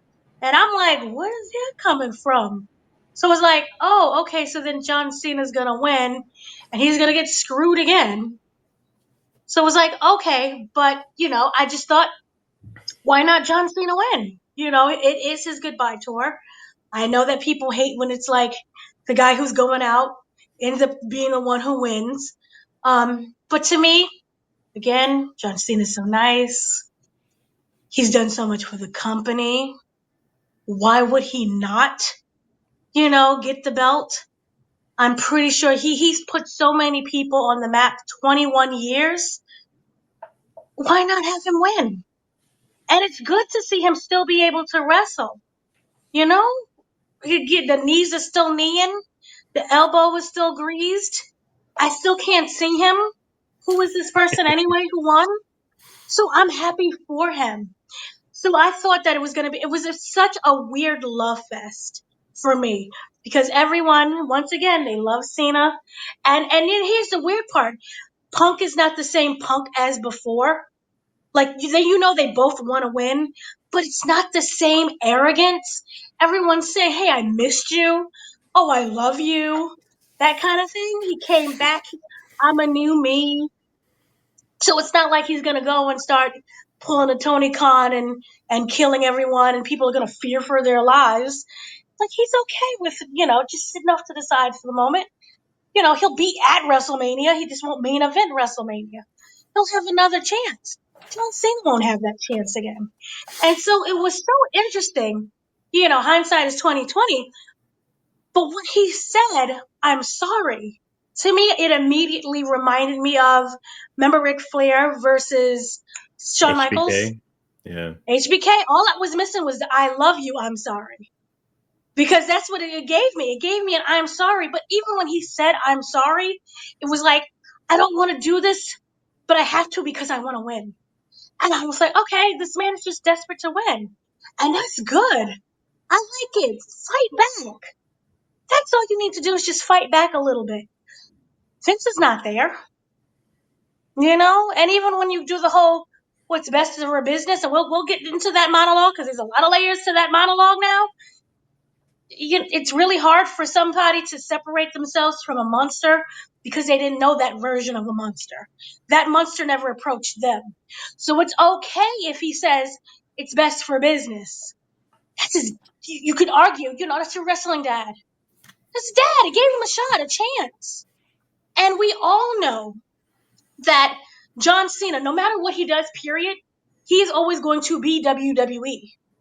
He's going to put on that suit. And I think if, Shawn Michaels and well, I can't say Shawn Michaels anymore. He has no thing. Not Shawn Michaels. I was thinking of Triple H. Isn't it sad that Triple H really got railroaded in life and he's not the head of the company? He's creative. But that's a whole topic for a whole nother thing. But anyway, I just feel that, if anyone was to be a part of the board of TKO, it would definitely should have been John Cena, just because he knows the company. He knows Dude learned business. Korean for the company or Chinese. Well, Cantonese? Mandarin. Yeah, Mandarin. Yeah. He learned Mandarin, and that was a whole controversy there. But the point is, he knows things. He's willing to go out there. He always tries. He's the best at what he does. He's a darn good actor, and we'll get into that acting. But he's, what I mean? He's everything that I think WWE wanted when it started. So it's okay. He's fighting, and he's gonna win the belt. And you let him win the belt and carry it around a couple of times until he'll decide to vacate it nicely and gently. What's best for business. So for me, I thought that it was a very good match. I'm going to be very honest with you. I'm kind of tired of Drew. That whole CM Punk battle when he had with Drew was great when it happened. I don't need multiple years of him saying, still harboring on this and still him hating CM Punk. I love you, Drew, but we don't need you for WrestleMania. We don't need you for any match in WrestleMania. I'm sorry. I don't want a triple way, a 5-way, an orgy, nothing. Just go. So that's good right there. Seth, I feel is he's carried so much emotion for WWE in general. Look at what happened during WrestleMania 41. The man lost his knees because of that. But it was because of him Cody was able to win. Because remember, he knew what to do to set off Roman. Mm-hmm. So he's always been this emotional thread when it came to matches. And I think him just screaming, die, it's something that gives emotion to a match. and you could feel that sheer hatred. And he talked about it like him as a red person. There was that animosity between him and Punk. I think the whole company hated Punk at one time. And you just kind of, he just never let that go. And I just kind of love that about him. But I thought that emotionally, he set the tone because it also showed that desperation. If I can't win, can you just die? I want you to die. I don't want your existence to be here anymore. Just die. So I love that about him.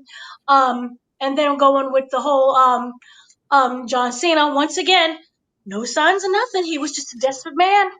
This was just a desperate old man. His whole model is, you can't see me. For once it was, I want to be seen. Please. Please. That's all. So I truly loved the emotional part of this entire match. I thought it was really great. I had zero problems with John Cena winning. I had zero problems even if CM Punk won. But I love the fact that John Cena won. My entire brain was like, okay, so it's a face versus a face. That's nice. It doesn't stand out. It's hard to get invested, but he's leaving. So that's the part where you root for. You want him to win because he's leaving. Cody's still staying. He's building his family there. And I think, again, Cody is a great company man. And they kept saying that. From when he came in and they was throwing chickens at him. He's just that great company man. And again, it was a reflection to me of Punk. You don't always get what you want. But when you do get it, you get what you need. It's going to take some time. Because remember, Cody didn't win right away. Mm-hmm. Cody lost. And then it took an entire company to make sure that he won. So it's all right. It's all right, Punk. You got a couple more years left. Just don't do anything wild.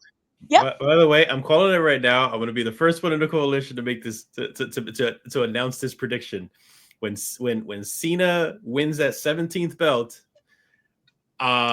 his final match to lose that belt should and will be Punk. Like, I think his final retirement match should be Punk.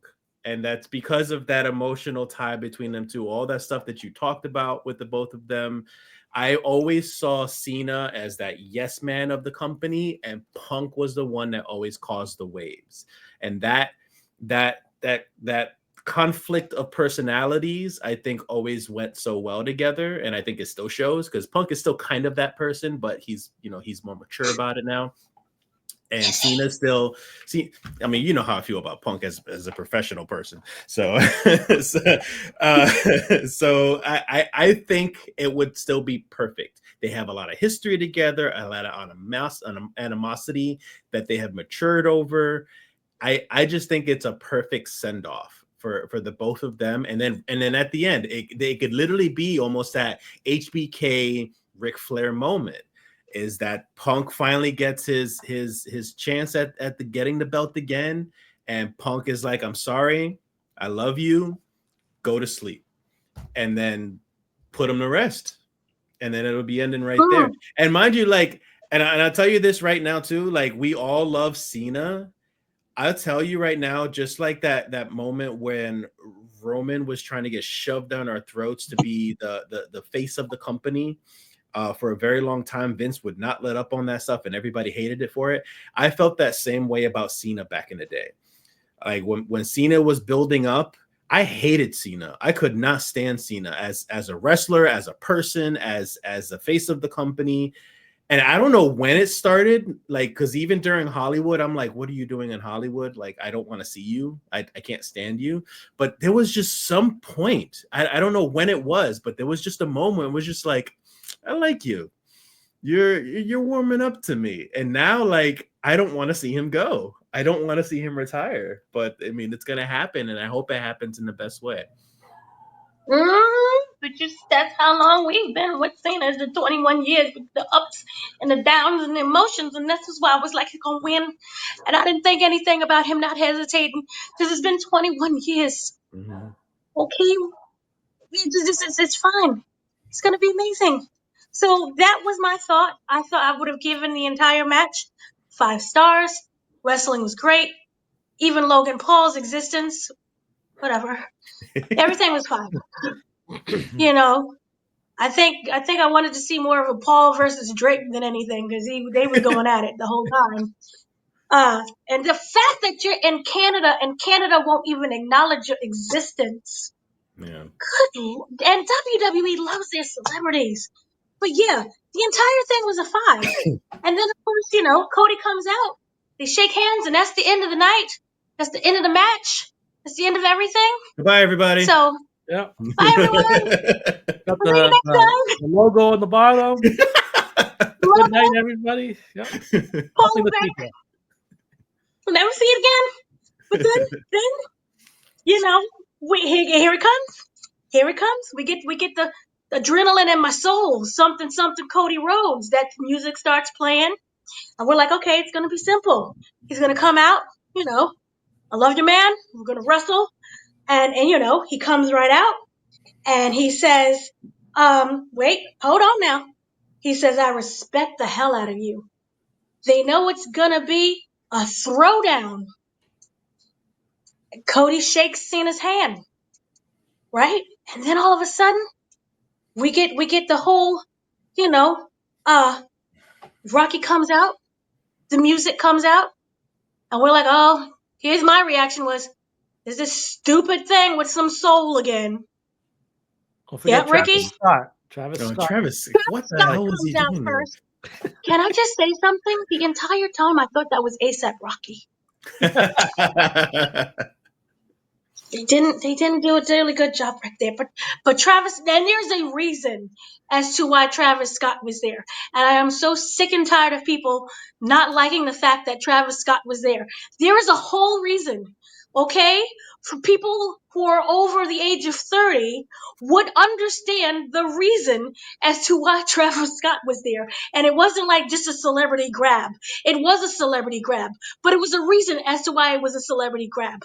Okay, you needed a black man there to fill the job. Point I'm going with this is this. So he comes out there, and you know, Rocky comes out, and this is what ASAP Rocky, not ASAP. See, it was Travis Scott. I wrote ASAP Rocky in the notes. My notes actually say ASAP Rocky. So we have all of a sudden Travis Scott comes out along with The Rock, and they start circling Cody Rhodes, you know, like vultures, and you're staring at him. And this is when Travis Scott has a sage. I think it's a blunt, but maybe it's sage. And he starts just waving it all over. I don't understand that reference. If someone does, help me. we too old So for they that stuff. circle him. I don't know. And then, of course, Cody. You know, he's just looking. And he's like, it's about to go, right? And then The Rock, with his big old steroid meaty hands that can't act worth 2 shit, grabs his face, grabs Cody Rhodes' face. And, you know, Cody Rhodes, you know, he has this moment with him, and he just looks him in the eyes, and then with my note says, he says, this is the moment.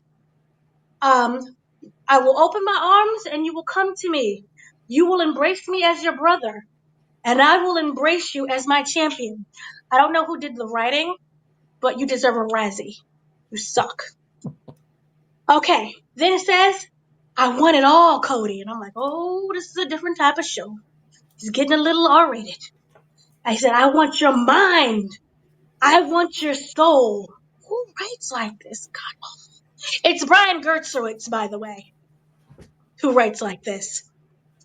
And so I want your soul, and God have mercy. I need your soul. This is becoming a naughty little tale. And it says, if the answer is yes, and the American nightmare will live forever. Tonight, the dream dies again if your answer is no.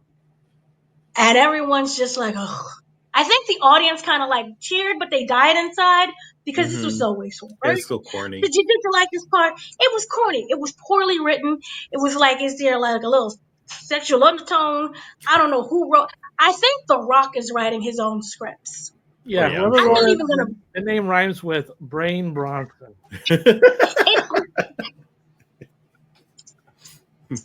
Good Lord. Good Lord. But yeah, this is exactly why. It's giving me, this entire thing was giving me Black Adam vibes all over again. And I'm like, this is why you got kicked out of DC Studios. You're trying to do this mutiny, this coup. It's not working. You can't act. You can't recite these words. It's really weird, kind of erotic little thing that's going on with the little sexual undertones. Why are you grabbing that man's face like that? I don't care who you are. If your boss grabs your face like that, I'm calling HR. Call HR. Vince should have been So called then, a lot of times before that thing. see, do you think he got that from Vince? Yeah, he learned I'm plenty with from one. Vince. Because remember, he raised that boy. Not literally, but he kind of raised them. And you could see the behaviors and the attitudes across each other. Anyway, so then after that, then all of a sudden, we're waiting for Cody's answer, right? And he's saying, I want it all, Rock. And we're like, oh. But he delivers the line like he's dead inside, which is weird because Cody, I think, can act a little bit. He did some Arrow, which is not a really good indication because Arrow was a terrible show and Stephen Amell can't act, but he's a little bit better than Stephen Amell. So he was like, I want it all, Rock. My soul is no longer belongs to me. And I'm like, this is some weird voodoo stuff. I'm like, this is the Hollywood satanic cult. This is the reason as to why The Rock has made $80 million per movie. This is the only reason why he's a Hollywood actor. He's just regurgitating what he gets inside those weird rituals they have to do in Hollywood. Anyway, so he says, you know what? He says, my soul no longer belongs to me. You know why? Because I gave my soul to the ring and to the people. And then he says, go F yourself. And the crowd is crazy. I don't think I've ever heard Cody curse. At least not in WWE. Maybe AEW? I've heard I'm him. not even sure AEW. Yeah, You AEW. heard him curse? Yeah. Yeah, AEW I think he cursed. But WWE, I don't think so. Because He has. he He was a has, but they wrestler. censored it out. Like when was it last year when they were doing that whole like press conference, which wasn't a press conference, and it was Roman Reigns saying, "Oh, I'm going to face my cousin, The Rock." Then you had Cody comes out and he says, "What is this bullshit?" And the crowd went nuts. That's not a curse. But that's not an F-bomb. This is different. And they didn't censor it out either. Which I thought. And they didn't censor it to show you the impact. The F-bomb is a bigger deal. Yes. The F-bomb is and you see, I just want to say this really quick, and I don't mean to compare anything, but on that other show, they cursing all the time. Mm-hmm. And it doesn't have any impact anymore. Mm-hmm. Right. But when you use it so sparingly, because Triple H talked about this months ago when they signed the deal with Netflix, because everybody was like, oh, well, we're going back to the Attitude Era. We're going to just see boobies and cursing all the time. He was like, no, we might use it, but it'll just be once in a while. And I think if you sprinkle it like they sprinkled this, it has such a bigger impact. So this is why I really appreciated that F-bomb there, because it was good. And then all of a sudden, Travis Scott starts staging the entire ring and saging Cody. Sorry, by the way, when he dropped that F-bomb, did anybody get flashbacks of the Edge Christian feud with AEW for a moment there? Because that's how I felt when he gave him that hug and he just went on the mic and he said it. Oh, Christian, yeah. It was so great. Yeah, it was a good one. Sorry, go on with okay. ASAP So Rocky. then, this is weird because Travis Scott starts saging. The cameraman, which you all know was there at rehearsals, he leaves the ring. And I'm like, well, why is he leaving? What's he doing? Is something about to happen? And this is when Cena starts laughing. And I'm like, oh, okay. And he's really into this. You know, and he's like, yay, Cody, woo, right? And he's all cheering and he's happy. And then all of a sudden, Cena hugs Cody, as we all know, that good old hug, right? And they were like, oh, he's proud of him. He stood up to the guy, right? And we all know Cena, the good guy, he stood up to many a people. He had to say no many a times. he kept his soul, right? And even though he didn't make it to the top always, he still had his soul intact. And that cameraman, why is he gone now? That was weird. And he goes to embrace him, and we're all happy. And then something weird starts to happen. that face. Oh, That sold it. Why is he making a face like that? That's a weird face to make, right? Maybe he's sad inside, right? oh no. Because he knows what it's like to have to fight back and to kind of lose yourself, and that means that Cody's gonna get beat up clearly by The Rock, right? Did not feel that So he whatsoever. makes that face because it's like clearly that's the issue. He feels for him, but then all of a sudden during that hug, he kicks him in the hoo-ha.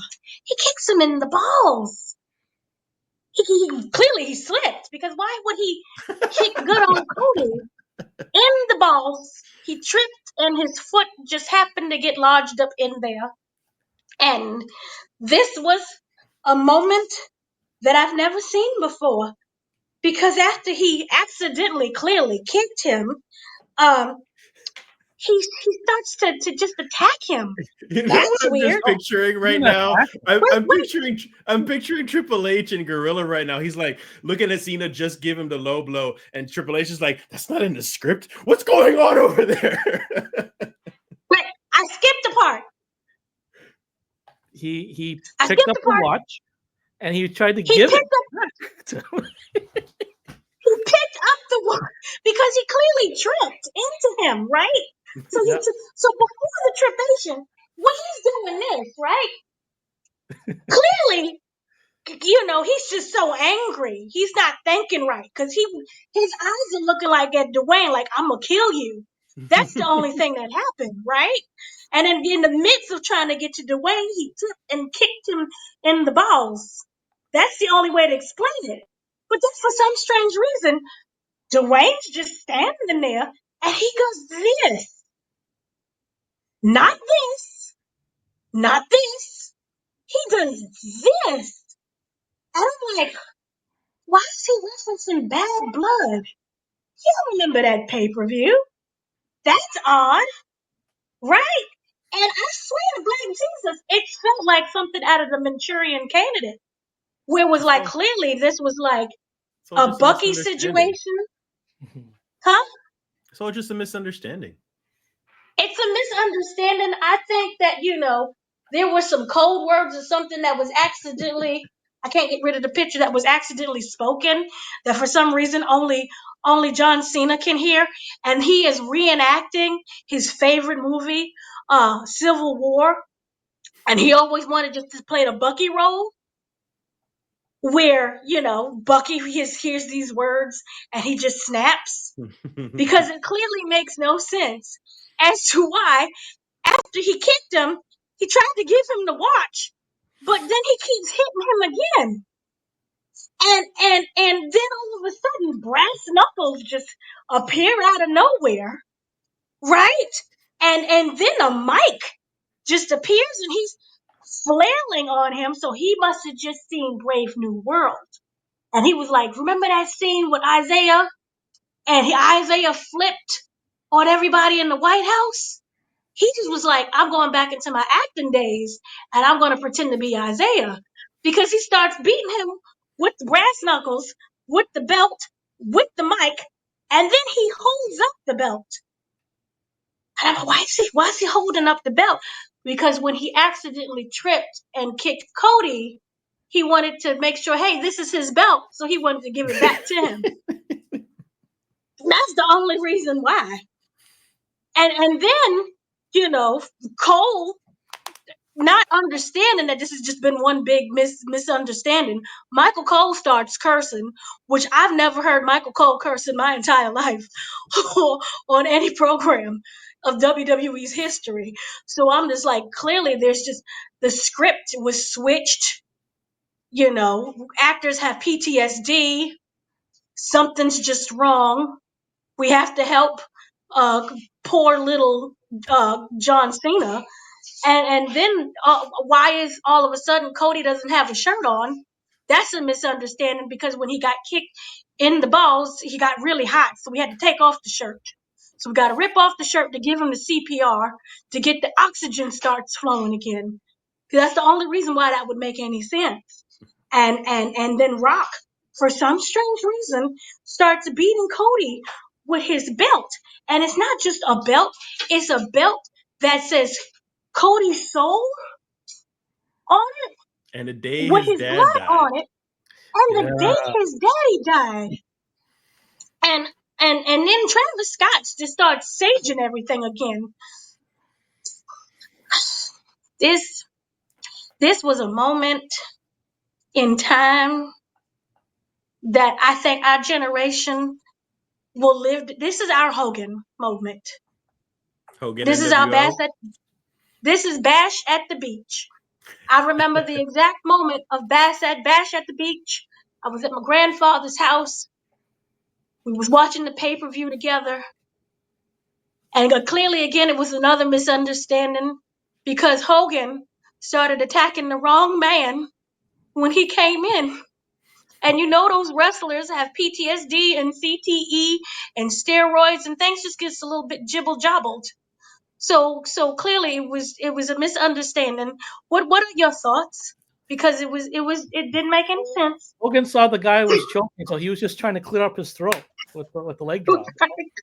That's all it was. And then everyone starts That's all throwing it chairs was. at him. And then Hogan just wanted to do a wardrobe change afterwards. So he was going through his goth phase. Got face. Yeah. But in all seriousness, we finally got heel Cena. After 21 years and 5,000 days, we got heel Cena. And it was the most unexpected moment for me that I have ever seen in my life. And it took me a while to register what was going on because I just literally thought it was a misunderstanding. But this deadpan look that he gave him was literally something I'm convinced that he was brainwashed. By the way, the internet, I don't know how the hell these people do these things so quickly. The internet never fails. Because as soon as the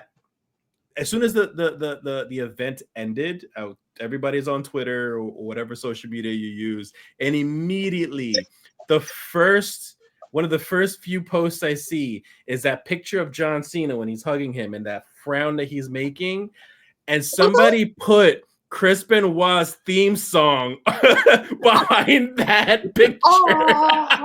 I thought it was the most perfect thing you could possibly post. Oh my God. It was hilarious. God. But yeah. Oh my God, so perfect. Yes, that's an awesome visual. But this was our Bash at the Beach. If you wanted to go first. Somebody speak. Did you want to go first? I'll go. Okay, so yeah, I'm glad that you mentioned Bash at the Beach because like there was already discussions online about like, oh, was this John Cena heel turn like the greatest heel turn of all time? And I think that's one of those things where it's like it depends on how you quantify that. Like I feel like, regardless of how we feel about Hogan and his politics and all that crap, his heel turn was the most impactful. It changed the wrestling industry. You had the NWO, which led to stuff like DX and the Bullet Club and all that other stuff. Like it changed the industry forever. And it was done at a time where Hogan was my age. He was 42. And Cena's 47. That's crazy. Like when you think about that, it took Cena longer to do this turn than it did with Hogan because Hulkamania started in 1984. 12 years from the birth of Hulkamania to when it died. Cena's face run was longer. It was 20 years, 21 years or whatever, 21 years. And it's like as I said to you guys earlier, I thought about the idea of maybe Cena turning and being the corporate champion for The Rock, whatever. But it's like, this is his retirement run. I think it's just going to be a love fest. There's not enough time to do it. If he retired next year, sure, but not this year. I just feel like they wouldn't give it the proper time it needs. So I kind of just brushed that off. Now, with everything that was going down, in the back of my mind, I'm like, they're not going to turn Cena heel now. It's like, but Cena's in the corner there. Anytime the wrestler's in the corner and the other guys got their back, I got PTSD from this. I'm expecting the worst. I'm like, look out for Cena for a second here. But then, you know, the verbal exchange between Cody and The Rock, and Cody telling The Rock to go F himself. I was like, okay, I wonder what The Rock's going to do. I wonder if he's going to attack him, or if someone's going to come out from under the ring and attack, you know, the bloodline or something like that. I was kind of waiting for the other shoe to drop. But then Cena goes and, daps him up and gives him a hug. And the gears start moving a bit. I'm like, I'm not sure yet. But then I saw the face change. I was like, it's happening. Oh my God. And then they show Rock and he goes like this. Oh, fuck, it's happening. It's actually happening. And then, and like, so even before he kicks him in the nuts, I knew what was about to happen. I knew it. But you needed that kick in the nuts for that confirmation. Like, yes, you saw correctly. This is a heel turn. And I was just, marking out, because it's like, we finally he's giving us one last gift before he retires. He's giving us this heel turn that was denied us for so long. Now, to go back to earlier where everyone talking about how, we love Cena and everything, I think it helps that he didn't have a reign of terror the last 10 years, because he was more part-time at that point. He was doing his Hollywood thing. He wasn't constantly in the main event scene. So you weren't getting your favorite up-and-comers getting sabotaged by Cena.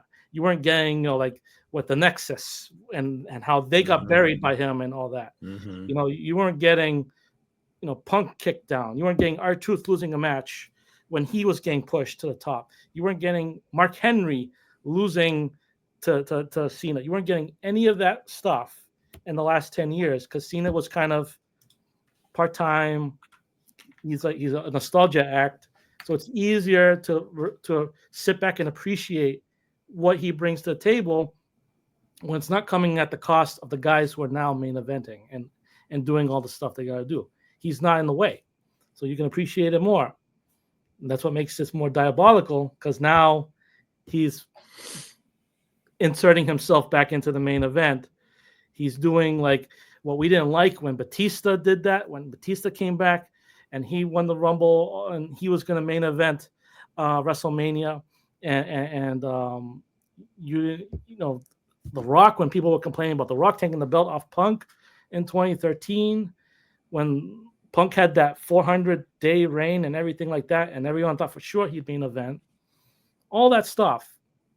Cena's doing that now, and it's excellent. And I think it's like, because we've been waiting for that. We've been waiting, and I feel like Cody versus Cena, when we first heard in the dirt sheets that was going to happen, I'm like, I don't know about this, man. I wanted Cena against Gunther.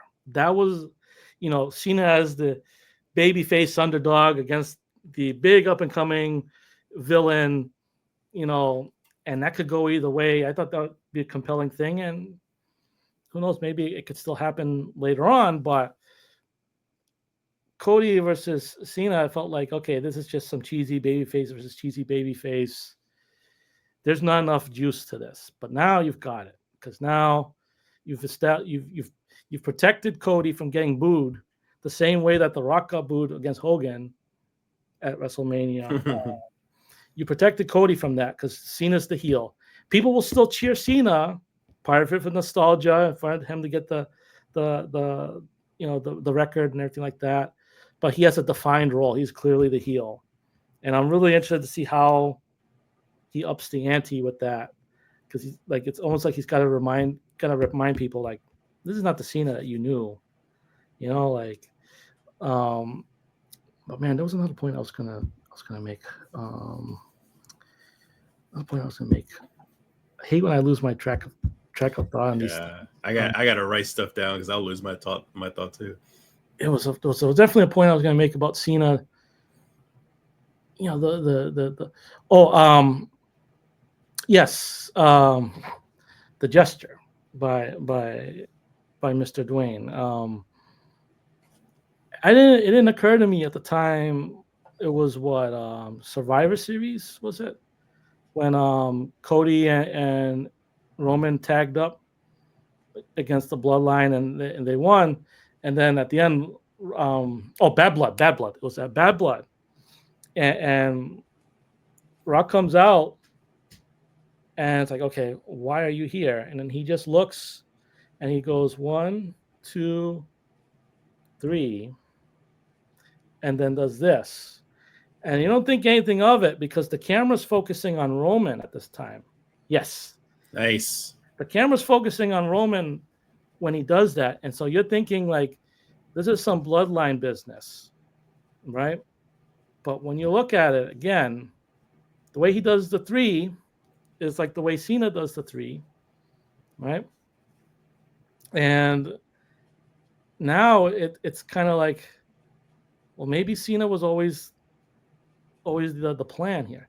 I mean, I don't know necessarily that's the case. I'm very curious to hear what Cena's motivation is, because when you think about it, right? He won the Chamber match, so he already has his ticket booked to the main event, WrestleMania. So what incentive is there for him to align with The Rock, to throw away all his hustle, oil, and respect out the window? Like, where's the incentive there? Like, he's already in Hollywood. He's already doing stuff. How much more higher can he get? It's going to be interesting to see, but how that goes. But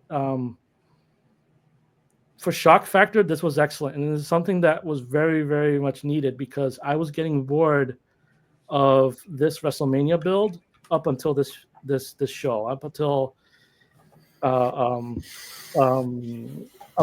Jade sent Naomi to the Shadow Realm, and then up until Cena did that thing and turned heel. It's really amazing. Like when wrestling's good, it's really, really, really good. And I feel that. Oh yeah, one more thing, and then I'll get to you guys. Toronto, the symbolism of Toronto. Cena was in Toronto when he announced that he was going to go on his retirement thing. That was in a show in Toronto last year. Mm. And so it's interesting that this heel turn happens in Toronto. You know,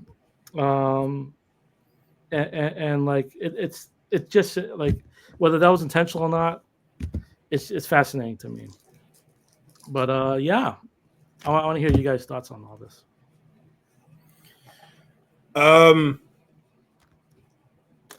All right, so first of all, I gotta apologize to Triple H himself. He made a comment on social media, or I think it was, maybe it was in person, but I saw it on social media, and he pretty much says the same comment that he says in every freaking pay-per-view, is that this something will happen that will be industry changing. And I left a comment and I said, you mean the bullshit comment that you say every single pay-per-view? Like, this hype is done and over with. Stop saying that. It's so stupid and annoying at this point. Like, shut up. Like just go sell your stuff, that, you know, and go be the businessman that you are. But like, this is not the hype you think it is. And you know, and we go through the pay-per-view, and I am so sorry, Triple H. Like, this is industry changing. This is huge. This was a huge big deal. Now, mind you, like, my wife, she's not a huge wrestling fan, but she'll watch with me every now and then, and she's watching the tail end of the male elimination chamber match with me, and we're watching Cody talk and The Rock talk and all this and that. And when you get that frown from Cena when he's hugging Cody, I'm laying down on the couch with her, and I immediately just go, oh my God, it's happening. Oh my God, it's happening. And she's like, what? And I'm just like, we're getting heel Cena. Oh my God. Like I had to explain to her how big of a deal that was. And and like I'm freaking out about it. And that was such an emotional moment. And I think it was so just well done because like I was expecting the cookie cutter thing of just okay, we're gonna get corporate Cody. He's gonna turn heel. He's gonna hit the like smack the belt on Cena or something. Because like you mentioned before, Ricardo, like we're gonna if we have a babyface versus babyface, it's okay, but it's not like what you should really do to cause tension in a match. So that's what I was expecting. And then when we get the hey Rock F you, I was just like, oh, so all this is for nothing. Okay. But then I started to notice while this dialogue is going on, like, why is Cena still in the ring? Cena's still just standing there. Like, is he just waiting to give his props to Cody? Is he gonna say a speech afterwards? Like, I did notice that Cena was lingering around for some reason, but I never thought that that was gonna happen. That he was pulling. What is that? That's a wrong. Cena comes in and low blows Dana.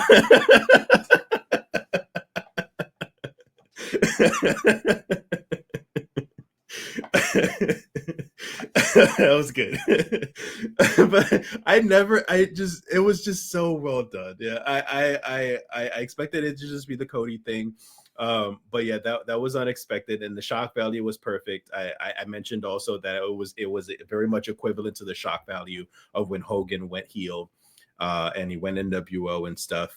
And it was also that shock value kind of when like Taker lost his streak.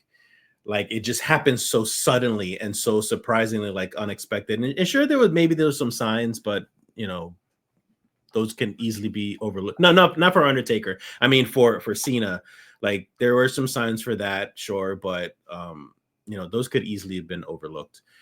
But yeah, another thing was you mentioned like why is Cena doing this like as a heel now when he has the world, he has everything, and I really think his perfect heel excuse is just that it guarantees him his 17th title win because he has the Rock behind him. He has the Rock in his corner. Like it's kind of like that we're getting corporate Cena pretty much.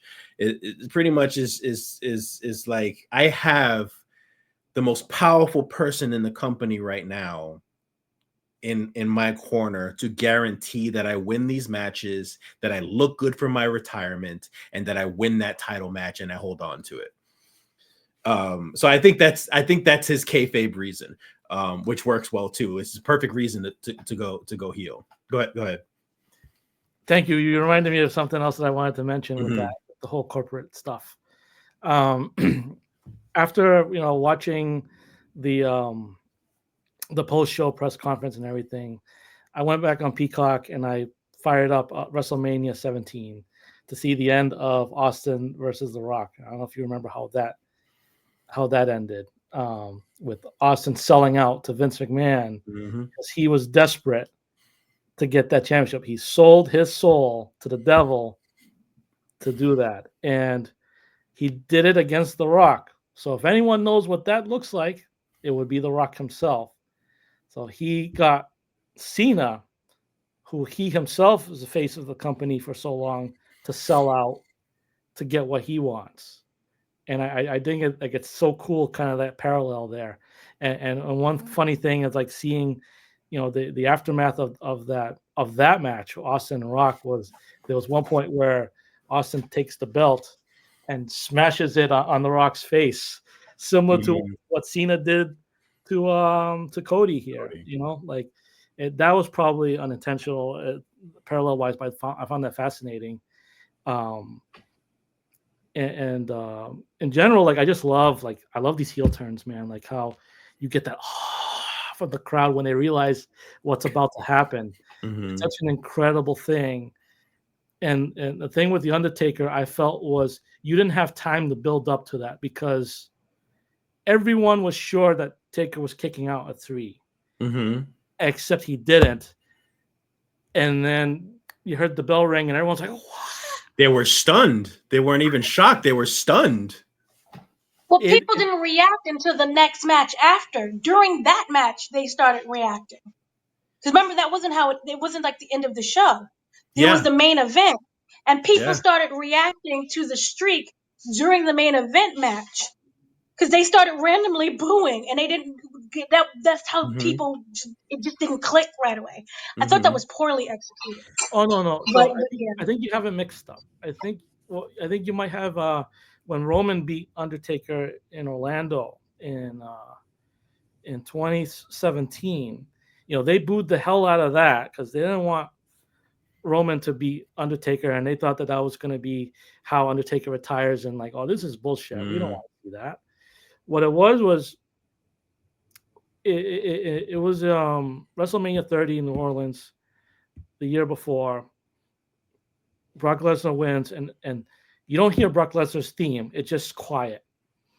And they announced Brock Lesnar's the winner. Everyone's in shock. Everyone's looking around, stunned. Then they show up, what was it, 21-1 or something like that.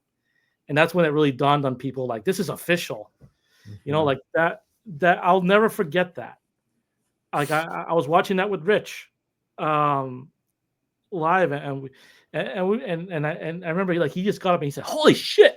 And I was like, I looked at him like, "What did that just happen?" Like that was it was an instant. You didn't have time to process what was about to happen because it just happened.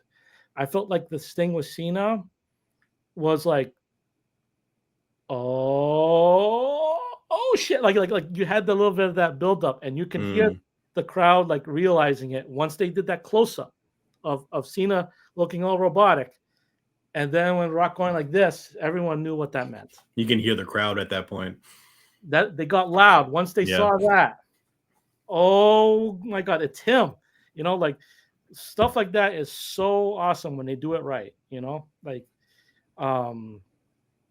Yeah, I'm sorry I interrupted you there. No, you're good. And I was actually just pretty much done because I only had one other point to make, and I think what hurts the most about Cena going heel is my heart is broken now because R-Truth had posted on social media, "Why Cena?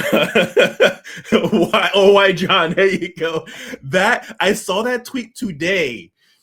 And I had showed that to my wife also because she knows how R-Truth is the biggest John Cena fan, and I was just like, I feel my heart is broken right now because this is how Ron the Truth Killings is feeling right now. So, and that's pretty much it. Those are my thoughts. Remember, that is R-Truth's childhood hero. Yeah. Yes. He dressed up that's his childhood hero. So he is currently going through it. Ric Flair even reacted and is like going through it as well. Oh man. So it's taken a moment for people to like understand what's happening and they're reacting. But for me, I thought this was absolutely phenomenal. And I'm more upset at the fact because no one paid attention. And The Rock was telling us the entire time. It wasn't, we thought it was just like, some kind of simple thing. Look at the 2 and the 3, right? And he's saying, basically, don't worry. I have someone in my corner who's going to get you. And we all know that he does this all the time. But no one put it together. Who would put together that it would be John Cena? And it was just done just so well. And I have to give, Dwayne Johnson his credit. I'm not sure that is entirely him. I know he likes to take credit for everything that goes right, but doesn't take credit for anything that goes wrong.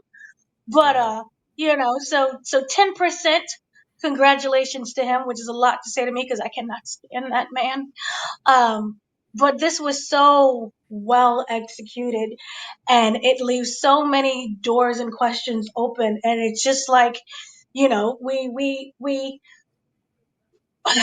waited so long and for it to finally happen, it's that weird. You would think we would be like really happy, but there's so many mixed feelings behind it because it's like good old boy John Cena. He's finally turned heel. And so there's just so many questions that, this raises.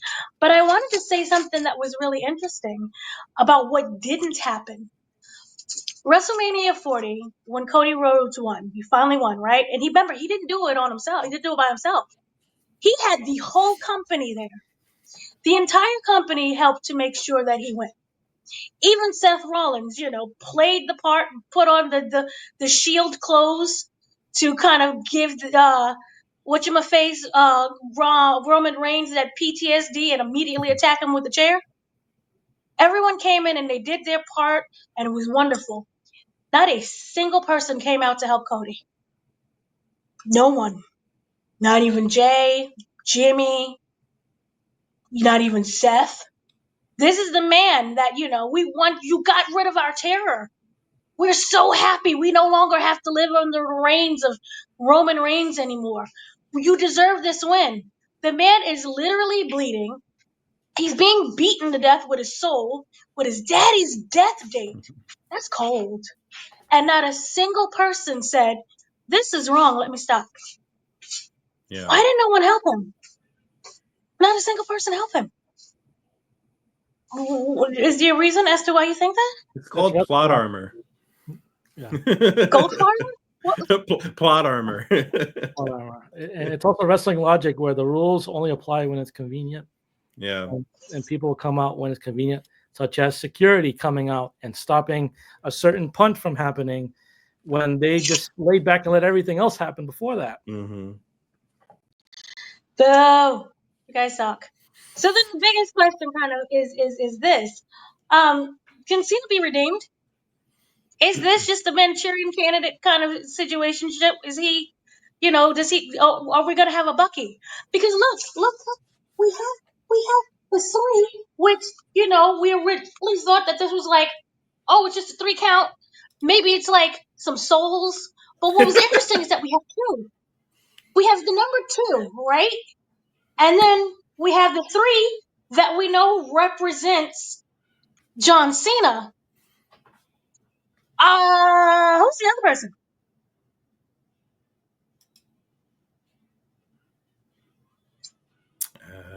I don't know.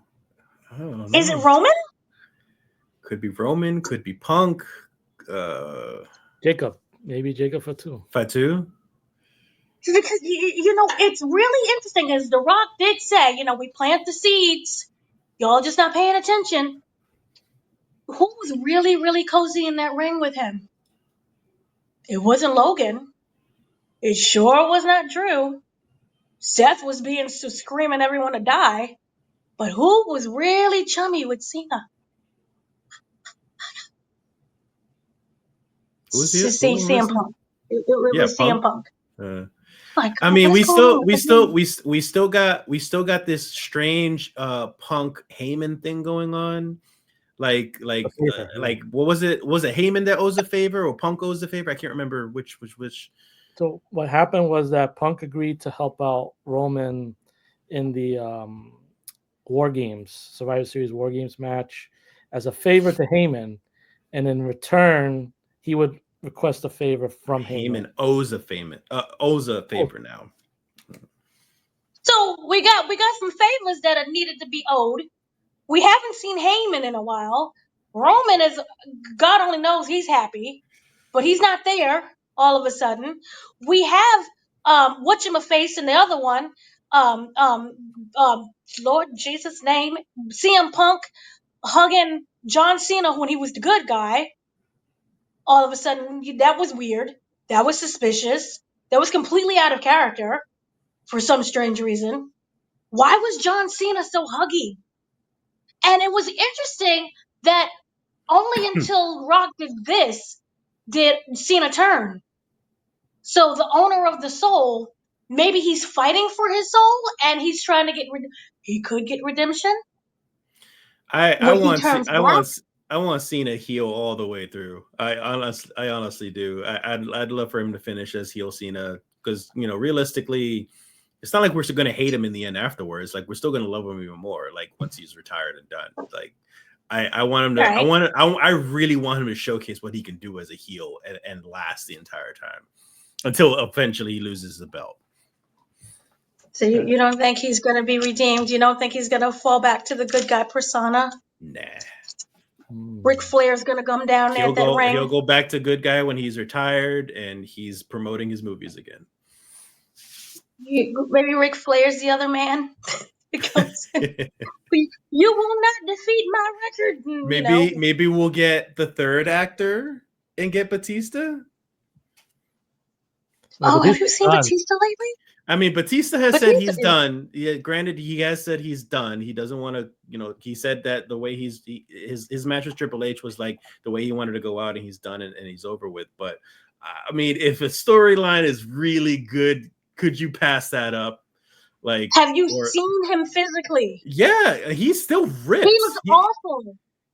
No, are you kidding me? I don't know what you're looking at. He's lost a hell of a lot of weight. He's not on those steroids anymore. He has not lost muscle. He's lost weight because he's not on the same regimen he used to when he used to be like big ass Batista. There was one picture I saw of him. Dude looks like Hugh Jackman from Deadpool and Wolverine. He was ripped, like ripped, crazy ripped. Like he is still in shape. Looks like grandpa. He is so he's so in immense shape. He's on a different diet. He does different workouts.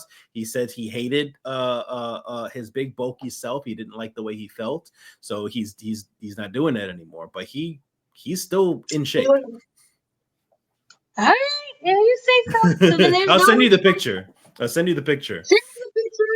You say Batista. Does anyone have any clue on whether or not there's going to be another person involved in this?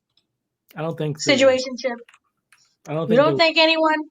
If anything, like, I think it's an interesting theory as far as like what he did at Bad Blood and all that, but I don't think Cena was the plan at the time. I think it's a coincidence. Really? I think it was a coincidence. Yeah.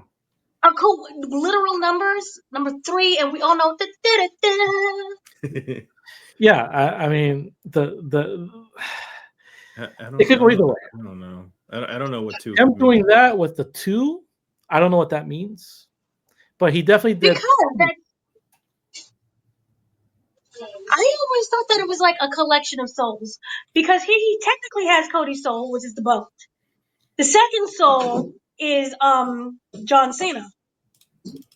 And 3, maybe it could be a 3 soul, maybe zero soul. No, all right. Maybe we're just looking too much into it. Too much. It's fun to speculate on these things, but it might.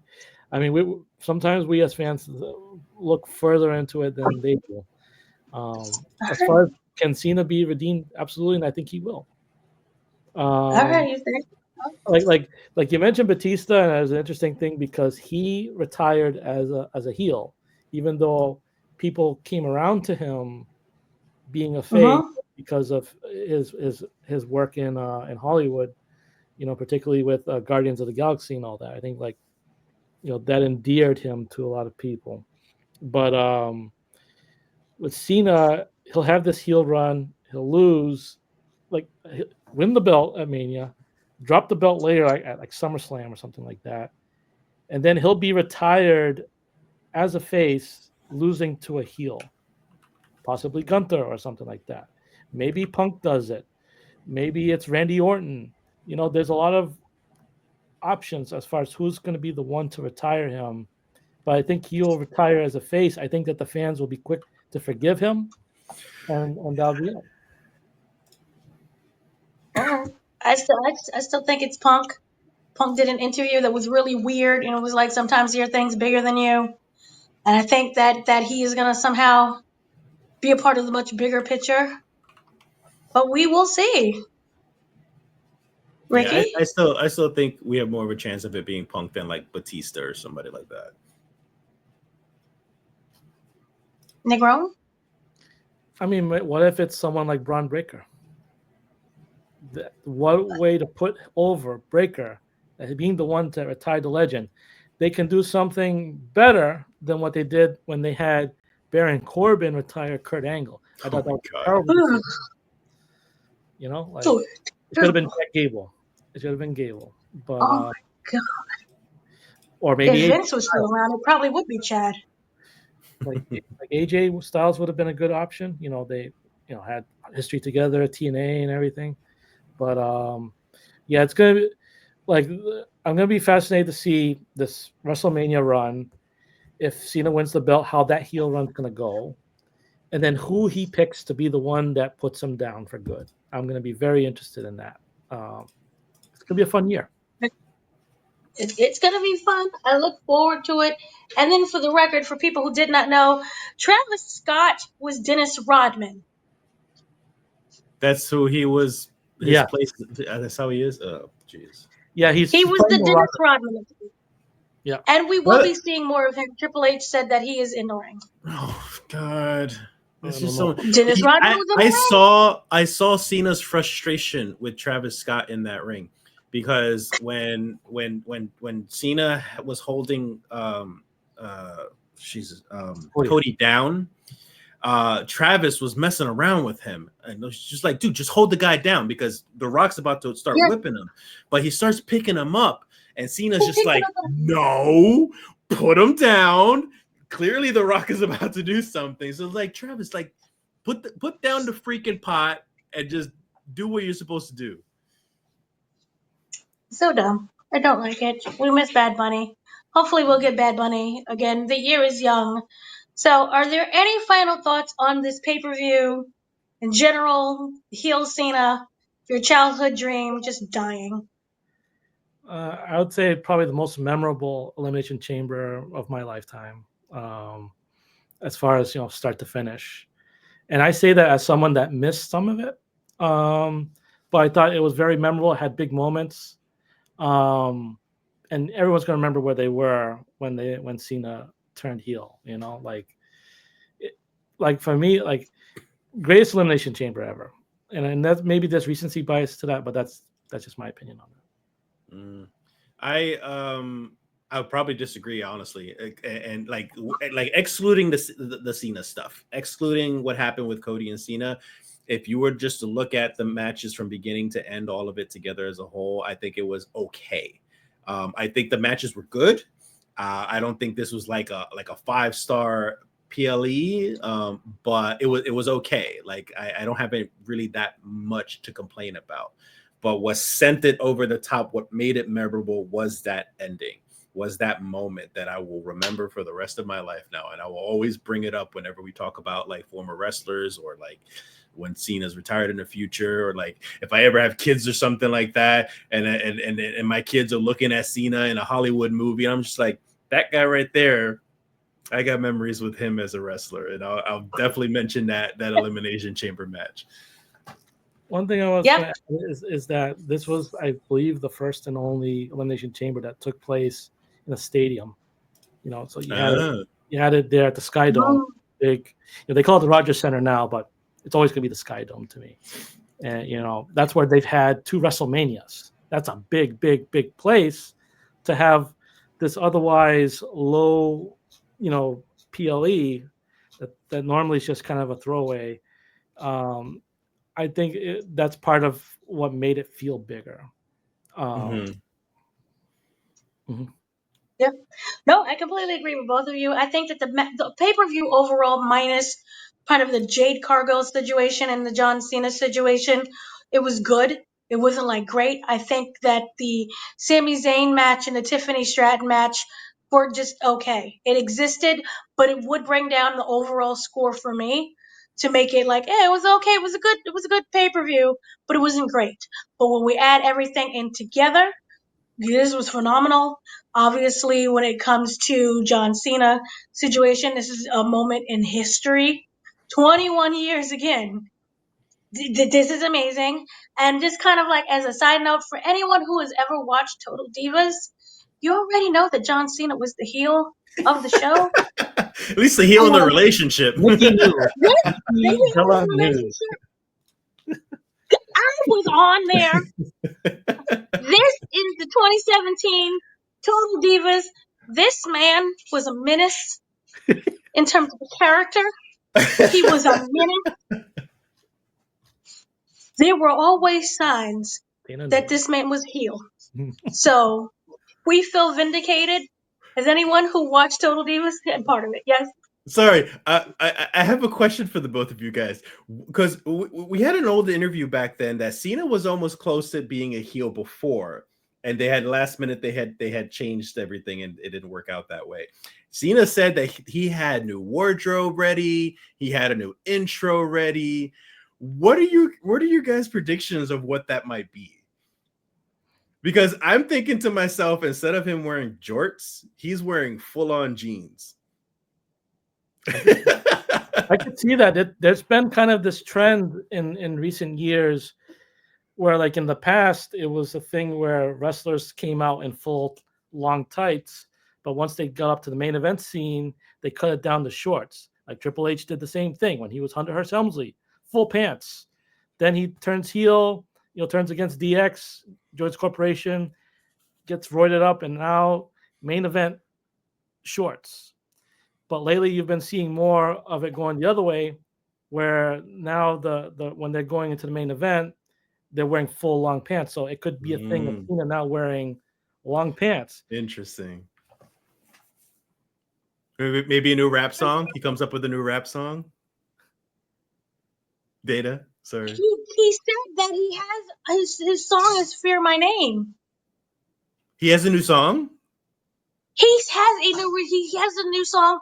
He said that how the John said that with the it's instead I think it's with saxophone or like drums.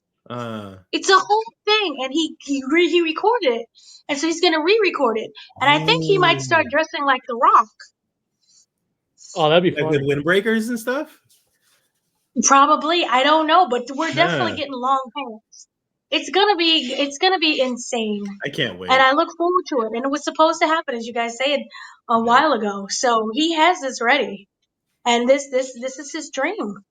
Let him live his dream, and new music, new wardrobe, new everything. I look forward to it. Oh my gosh. What happens to You Can't See Me?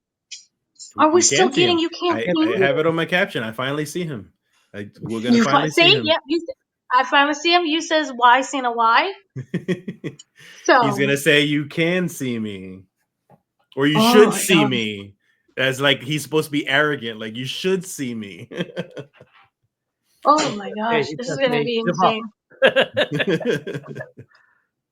So I don't know if he comes on Monday. I think they said he's gonna be in Budapest. So I don't know if he comes on Monday. But it's going to be very interesting. Man. I don't know. He could. Planes work somewhat. I don't know how strong the planes are. But yeah, planes somewhat work. So we'll see him. But yeah, for me, overall, excellent. Any final thoughts and words and things? I don't know if you saw that on his Instagram, he put a picture of GTA 6. That's kind of a reference of we got heel Cena before GTA 6. I thought that was excellent. Yeah. That was superb. Yeah. Yeah. So maybe it was. Well, I'll call it hyperbole to call this Elimination Chamber the best one. There's so many of them historically, and I'm sure that there were other cards that had more entertaining matches and what have you.